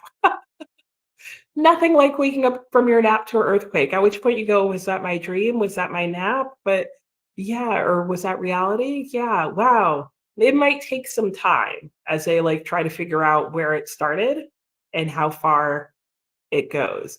Because usually that's what happens is if it's not local to you, sometimes it may take a little time for the news, but hopefully no other issues from that. So be safe. And is it Liani or yeah, that's how I feel like your name should be said. Please let me know if that's correct. And you finished your book and started the third book in the series. Yay, you did it. Oh, are you so excited? I'm excited for you. And Livia's dystopian would be The Scars of War. Oh, wow. That's a harsh one. And Jamie's would be The House Was a Prison. Ooh, interesting. These are either like intriguing or scary, guys. there's like no in between with dystopian. And Jamie got to page 24, very nice, and switched to This Deep Sky. Great. And Shree finished your book. Yay! Love good urban fiction. Yes. And now going to start the last party. Ooh, sounds good. And Jasper, from what you read last night, okay, would be adrenaline violence. It's like an infatuation. Oh, wow. Wow. That would be a really interesting book title. And Teresa's, there were cries of consternation. Oh, I feel like you also get a sense of everybody's personality when they share too, right? Just like you do in like apples to apples, where you're like, oh, really? Huh, interesting. Now I know a little bit more about you. And Jamie, built-in shelves can look very modern, contemporary, and can make places for showing off 3D art and antiques too. I know that's why I'm kind of going back and forth because it is in the living room space. There is lighting in the ceiling to highlight things, but I'm just thinking the amount of shelving that I would need for my books, maybe an odd amount of shelving to have like just straight across in your living room. But then again, like I said, this is a very bookish area. So if I displayed it as a book library, I don't think homeowners in this area would be mad about it. And then again, I mean, for a contemporary home, the shelves don't have to go straight across. Like I could do them like coming in like this. I don't know. I need somebody more imaginative and with a better design eye than I do to like do it. And no, and see, this is the trick. I don't see any mouse poop because I've been looking for it. Now, if I pulled out the oven and the fridge, would we see some?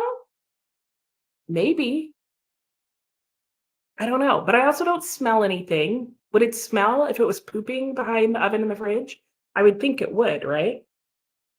I feel like I now need to leave the house for a couple of days and come back to see if I smell something. 'Cause you know how after you like live in your house for a while, you can't truly smell what it smells like? Does the house smell like mouse poop? What a disgusting idea. Do we have any friends that are close enough to us here who could come and visit and tell us? These are the questions. These are the days of our lives. And then with books, that's the one. Okay, Wilkie Collins, great. Only started it, but enjoying it so far. It's really good. I know a lot of people do not like how the book begins, do not like the tone that it takes, and you're because Wilkie Collins, I personally don't think always has great starts to his books because he just kind of throws you into it, and not in a great and media rest kind of way, and more of a what the heck is happening kind of way. And it takes a minute to settle down and for you to figure it out. And then once you do, I just love, love, love. But I feel like a lot of people don't like the Moonstone because they have a tough time getting into it right from the start. And Rachel, you celebrate the earthquakes now because of how many of your friends are needlessly scared of them. Oh, you live on a pretty active fault line. Wow. I can't imagine doing that. But good for you. Jasper, never felt an earthquake before. Okay, welcome to the world shaking, nothing major. You were just confused. You had one of those like beds from the 80s, where you could put like your coins in and it jostled you around. You were too groggy to be scared. Yeah, I can see that. I've experienced one earthquake in my life, and I was actually like walking in a park at the time. So I felt semi-safe because we were outside, though we were surrounded by a whole bunch of trees, but it wasn't that strong. Um, it was just weird, but it wasn't even like strong enough to set anybody's car alarm off. But it was like loud enough is more what it was than anything for everybody in the park to notice. And everybody at the same time like went totally quiet. And at the same time went, oh my gosh. It was pretty funny.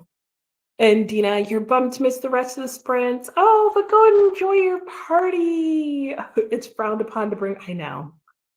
Yeah, we need to start having more book parties where you can bring your book to the party, right? Like, and bring your own book. That would be great. Have fun at your party, Dina, and thanks for joining us. And Rachel, if you end up liking Pachinko, you might like Shanghai Girls for spring read after. Ooh, good to know. Thank you for telling me. And what do you think you know about me? I don't know. I don't know if I could put it into words yet. Like I'd have to yeah, I'd have to go back and look at like what everybody said throughout all of their comments. in conclusion. And I think it's more just like what people think is funny, like what like people's sense of humor. That's what I'm trying to say. I get a better sense of people's sense of humor. Like I think it shines through all the comments you guys make. And Jamie, try cheese in the trap if the peanut butter is not working. Strong cheddar. Okay. Yeah, I think I might switch it up. I don't think my mouse is into peanut butter. Like I heard it smells pretty strongly, and once you pop, you can't stop. I don't know. But I'm clearly dealing with a field mouse, so I don't know how much people food this mouse has had. So yeah, maybe I need to try a different tasty treat. And Diana, they will only smell if they die like anything else, right? And you don't think the poop would smell that much? That's what I'm thinking, especially if he's not staying regularly in the house or if it's in the walls. Gross.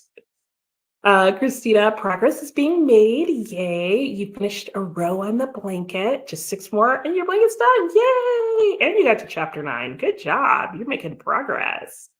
And Alicia, you checked on your hubby. Okay, got him more meds. Oh, I saw. Is he starting to feel any better yet?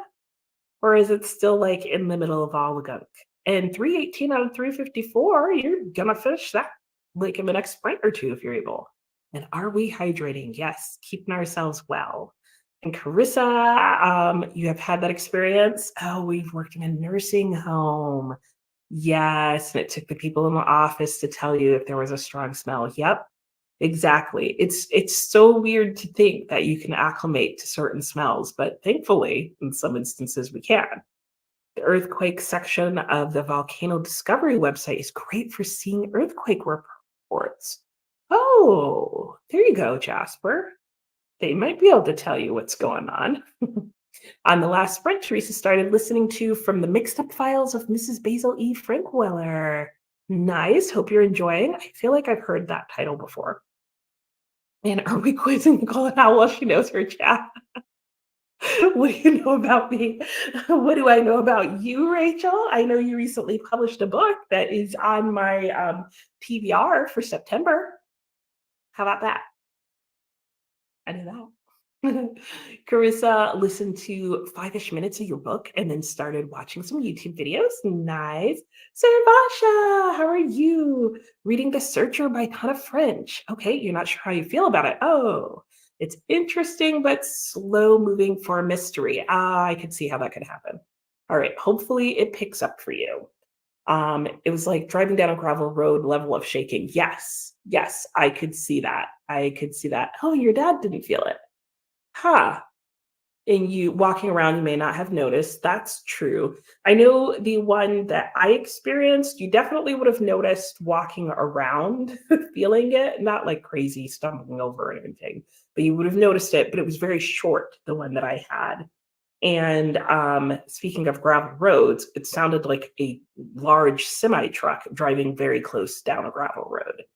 But then we had aftershocks that depending on the type of flooring and stuff you were walking on, you could feel, but you also might have thought it was just your imagination. And so like we had quite a few aftershocks after that, like into the evening. And like someone in my family always caught them. But then everybody else would be like, what are you talking about? There were no aftershocks because if we were moving around or doing too much, we just thought it was like, I don't know, the natural vibration of our activity. So I get that. Your house is mid-century modern. An entire wall was built with inset shelves. In the 50s, it was definitely a stylish design element. And a lot of the homes in the area I'm in are mid-century modern, and it's a super popular style here. So that's partially why you find so many built-in bookshelves here, because you have a lot of mid-century modern. And there's definitely a lot of different ways that you see bookshelves here. So I think anything I did would be appreciated. It's like a piece of lint. Oh well. Burrow cat. Yeah, that's what I need to do. Oddly enough, I don't think any of the neighbors in this area have cats. They don't have a lot of pets in general. I don't think there's in general. There's like a few dogs in this area, but there's clearly not enough predators because we have groundhogs and rabbits and mice and squirrels and chipmunks and little tiny birds in abundance hopping around the ground at all times of every day. We need one good fox or 12 to work out the nature here. But Alicia, he's still feeling stuffy. Oh, it's the beginning of the code. Okay. Okay. Yeah. Well, hopefully he feels better soon. And you can also try glue traps for mice. No bait needed. Just lay them down where you think they are most likely to scurry. Yeah, yeah. There's not been a lot of scurrying happening since the first day. Really want to find a news article. Yeah, I know, right? Or was it a tiny one? And now you could say you survived an earthquake. There you go. We believe you, no matter what. We'll say he mentioned it here. Oh gosh, nobody can put me into words. Yes. And the searcher picks up. The setup is a little slow. Okay, fair, fair, fair, fair. Glue traps are too. Oh. Notice I said I got a catch and release one. I can't. I couldn't even buy the catch and release one where it like shoots the mouse out of the thing. So I just have to like open the door and let it out. So long as it doesn't decide to climb up me as it escapes, I don't feel like that's what's going to happen. Anyway, gotta catch the mouse first before I can do anything with it. So let me pull our next card here for our next prompt, and then we will go into another sprint. So our next prompt for your book is going to be, ooh, we got a little, oh, this should be delightful. I don't know how you can see it because of the sun. But from your book, in this next sprint, find a sentence that would be a good warning to children. Have fun with that, guys. I know I am, especially since I'm reading a sci-fi. It's gonna be a pretty interesting warning. All right, there we go. I reset us to an hour. I will see you then. Happy reading.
Hello and welcome back. How did that sprint go for everyone?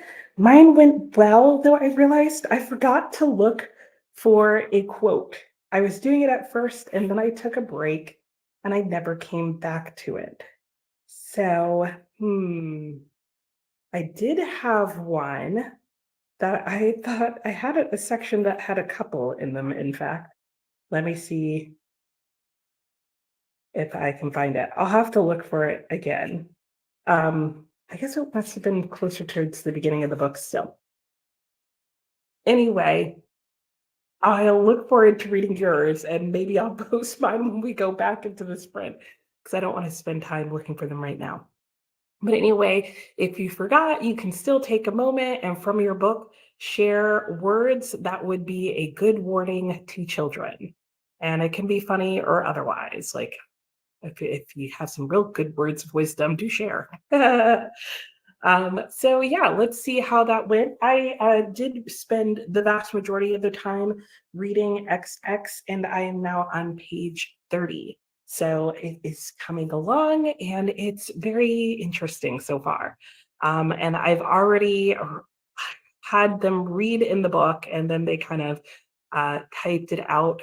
Protocols for if you detect signs of an alien. I have read some emails, part of a newspaper, and yeah, I think that's all that's come up so far. And I've seen like a little graphic design for a company, as well as interesting graphic designs of some onomatopoeia. So those are some of the things that have been happening in my book. So let's see what was happening during your guys' sprints. Let's see here. When we left off, oh yes, we were talking about the mouse in my house, but we were also talking about Tana French, and Anne left the thought that Tana French did an interview on the PBS Book Club. So if that is helpful, you guys can go check that out. And Diana wanted to know who the author of The Searcher was, Jamie. Jamie, get those metal box traps. They wander in and can't wander back out. You like rodents. Yeah, I feel the same way. And that's what I have. I have a little, mine's actually a plastic box. Hopefully that doesn't make a difference. The guy at the store, and this was a good local store, did not seem to think that would make a difference. But it is like a little metal lever that they have to climb up and down. And that's what it is. They can get in, but they can't get back out. There's no signs whatsoever that ours has even been near ours, let alone gotten in and out. And Teresa put, don't let visitors bring in beer. From your middle grade, nonetheless. Okay, good advice to give children, yeah. I mean, obviously, it might not have been written in your book as advice to children. Let's hope not. Like, maybe that goes without saying. And Jim, I found a couple of quotes that may go well together as a warning. This building is android infested. That's a good warning. And in another part of the book, I wouldn't worry if I were you. I wouldn't put those two quotes together. I would worry if a building was android infested. Oh gosh.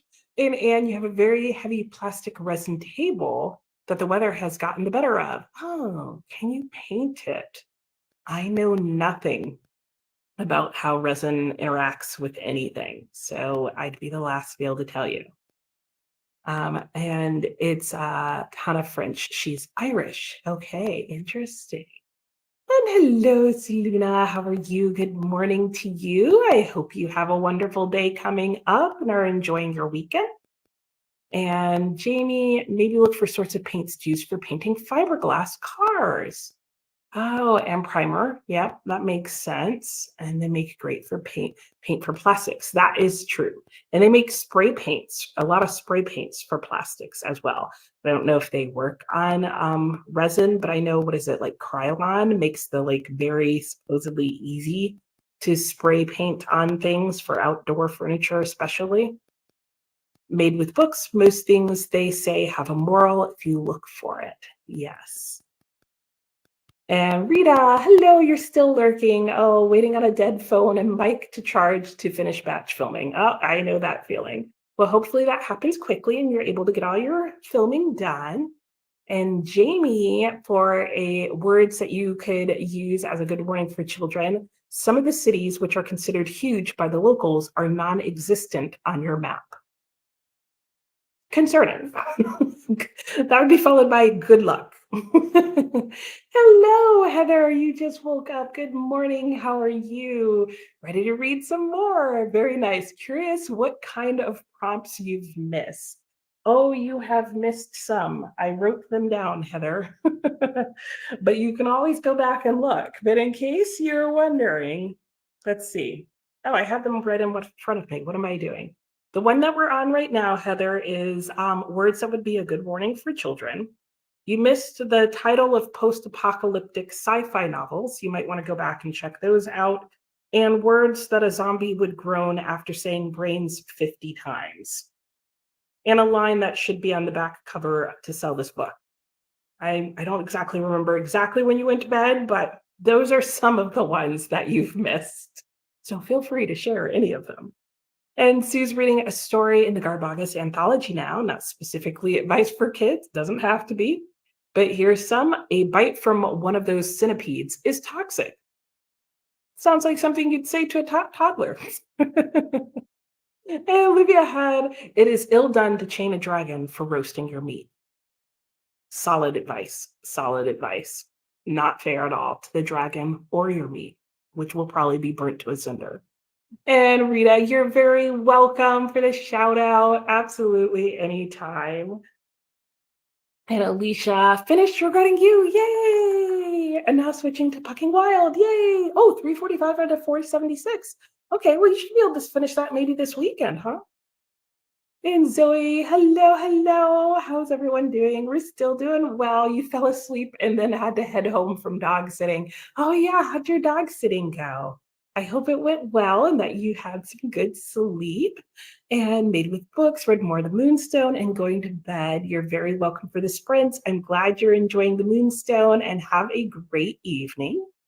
And Teresa is really liking Silver Hill now. Oh, and you're reading outside. Oh, that's nice. I hope you guys are having a good time outside. And Jamie didn't run across any specific phrases that were good warnings for children, but a clockwork orange is not a huge warning to children. Yeah, true.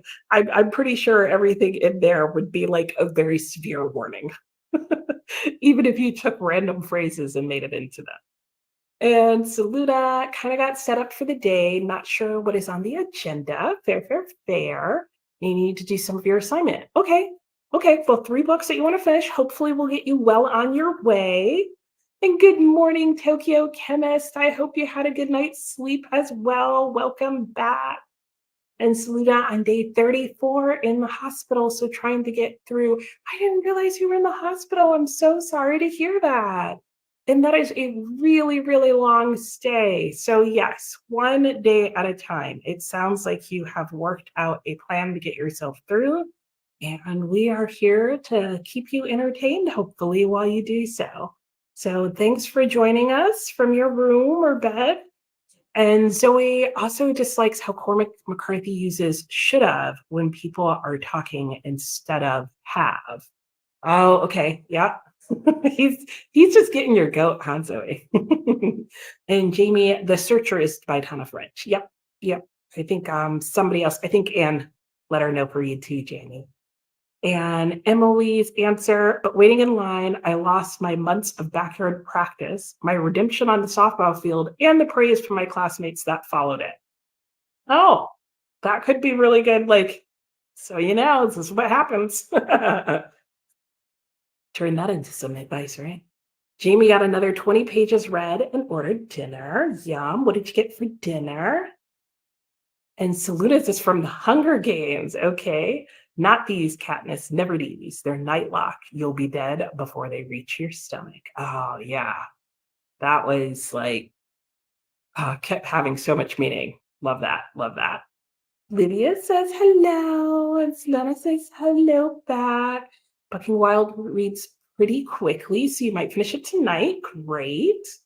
And Diana didn't have a problem with reading A Clockwork Orange. Okay, so you got the video from the library and you could not watch it. Okay, good to know. Yeah, because isn't I might be confusing 2 books. Wait, One Flew Over the Cuckoo's Nest, that's with, not Nicolas Cage, Jack Nicholson. All the things are converging into one big lump of, like, memory. I think A Clockwork Orange, that's not Jack Nicholson, is it? Or is he in One Flew Over the Cuckoo's Nest? I get them confused. And Jamie's almost done with The Deep Sky. Nice, fast sci-fi. Yes, I could totally see that, Sulanasa. I'm glad that you have had sprints and different things to keep you going. Yes, absolutely. And Christina started row 16 of 20. Ooh, you're making it. Chapter 13 and starting supper. Okay. And you'll get used to his style. Yeah, that's true. Yep. And yes, good reminder, Christina, asking for hydrating. Ooh, vegan pizza. Yum, yum. Enjoy. And Heather found a warning. Your grandmother was decent enough woman, but she was a sucker. Don't be a sucker. Nice, Heather. Nice. Way to jump right back in. And which Cormac McCarthy book are you reading? I think it was All the Pretty Little Horses. Did I remember that? Did my memory actually work? Hello, Bryce the book dreamer. Hello, Bryce. How are you? Oh, it's not my birthday. Is it your birthday? It's not my birthday. My birthday was a while ago, back in July. But happy birthday to you if it's your birthday. And Malcolm McDowell is in A Clockwork Orange. Okay, so it's One Flew Over the Cuckoo's Nest for Jack Nicholson. I'm still thinking Nicolas Cage, which I know is wrong. Oh no, the vampires are here to take you. Oh no. Okay, well, hopefully they'll be quick about it. And Zoe is reading all the pretty horses. Is that what I said you were reading? I feel like it was. Oh, and Bryce, I just figured it out. Okay, we are reading books that are published in the year of our birth, but it is not actually my birthday. So we are just doing that for fun. Because it took me a second. I was like, why would the idea be out there that it was my birthday? But that's what it is. I could see how that could be confusing. But yes, we are reading books for year of our birth. But thanks for jumping on and being like so fast with the happy birthday, just in case. And Christina, our living room is almost together. Yay. And that's your favorite, right? Don't be a sucker. Teresa, we're having homemade pizza. Ooh, nice and smart pre-planning there. And there were a lot of sentences you could have said, but they were said by a very bitter man about specific groups of people. Oh, yeah, yikes. Yeah, you don't want to repeat those nasty words, right? Okay, and you're going upstairs. Sounds good. Yes. Okay. Jack and Cuckoo's Nest. Yeah. And Diana, thanks to all those who let you know. Yes, you're very welcome. Haven't read any books by French. Oh, well, she seems to be pretty popular right now. So hopefully you'll try her and like her. And Bryce, you saw the balloons and everything on the thumbnail and assumed it was your birthday. Yes, yes, yes. Well, I still appreciate that you were like, let me hop on and say happy birthday. But I could definitely see how that got confusing. I did think that when I threw the balloons on there. I'm like, people are gonna confuse that for my birthday? And the answer is clearly yes, yes. Oh, I'm sorry. Maybe you'll get some good steak or something with a lot of iron in it to help beef you back up, get you back going, get that energy supply up. So long as there's not zombies coming in your room, though, I think you've got it under control for now. All right, so let's go back into our next reading sprint. This will be our last sprint, guys. It is already 7:50, which means an hour from now, it'll be 8:50 and time to wrap up. I don't know about you, but this day has flown by as they normally do. So we will do one last prompt. So as you read your book, please look for the following.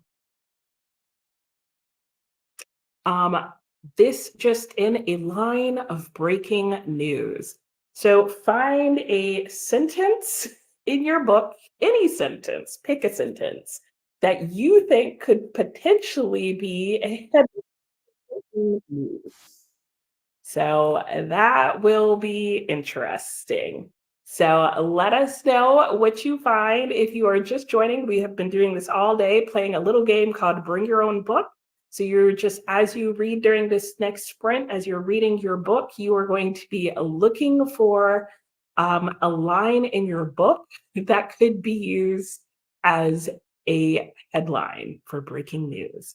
So I'm going to go ahead and put us back on our timer, and I will put up the banner to remind us that it's our last sprint, and I will also mention what the quote is.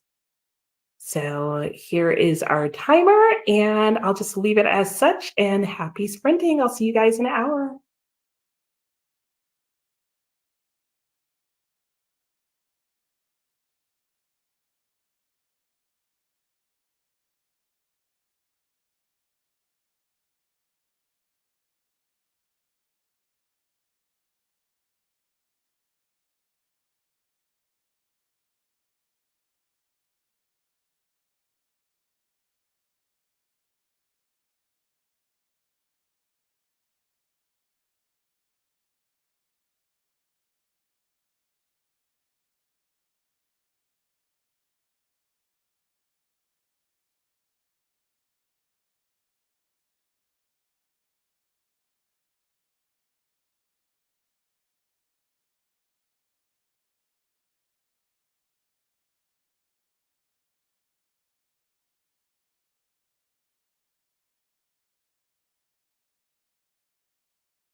Hello and welcome back from our last sprint. How did that go for everyone?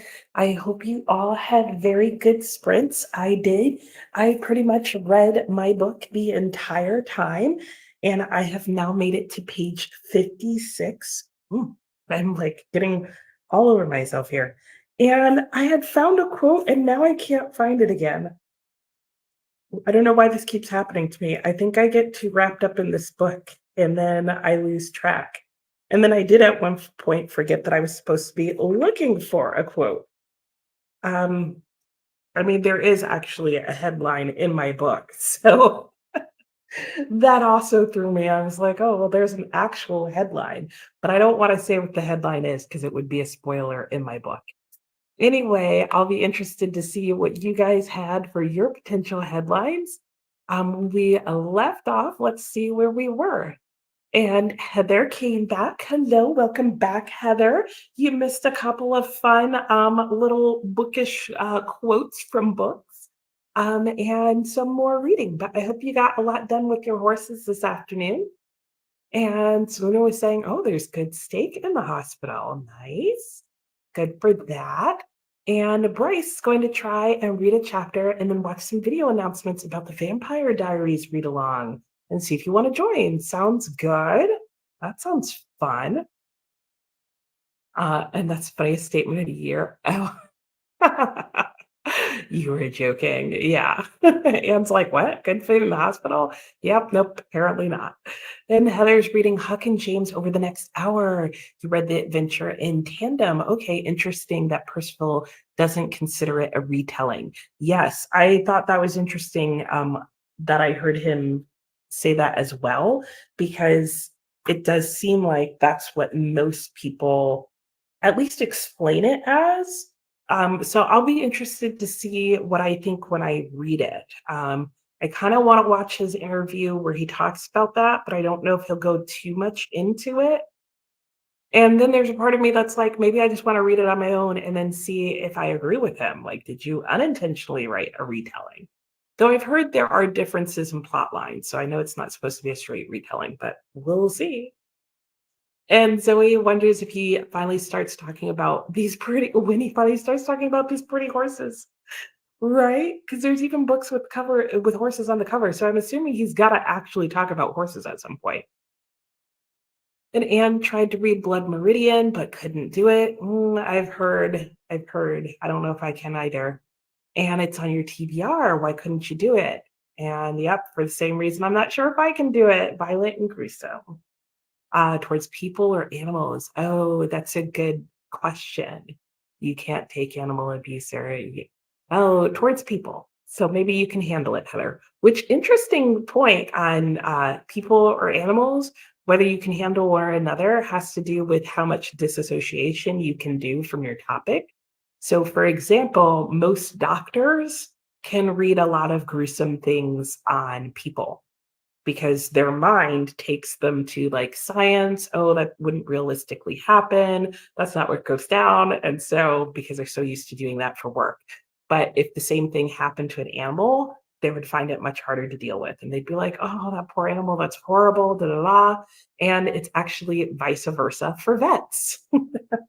So vets would tend to be able to look at animals and potentially be like, well, it's a cat, it's a dog, this is just what happens, circle of life, and oh, that's not realistic, this, that, and the other thing. But with people, they might have a harder time with the exact same thing.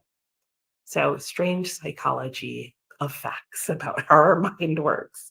And Zoe, you think the road is no better? Yeah, I've heard that about the road as well. Very brutal.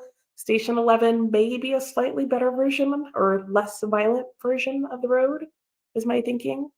Anne has the road. Have not tried it after the experience with Blood Meridian. Okay, if you do, let me know because I'm not sure I can handle either. In addition to reminding us to hydrate, we need to remember to move. Yes, do make sure that you're moving around, getting up, and that kind of thing. Often when you see me turn my camera off, that's because I'm taking some time, not usually all the time, but some time to get up and move around there. So don't forget to do so yourself. And Zoe, the Pleiades seems to be rising up into darkness above the world and dragging all the stars away. That would be a headline. Breaking news for sure. All the stars are going away. And from Huck Finn, 6,000 and cash was hid down in the cellar. Love it. Love it. Yes. Yes. And I know what you're talking about too. Yeah. And Jamie, cram criminals together and see what happens. that that sounds like Hunger Games slash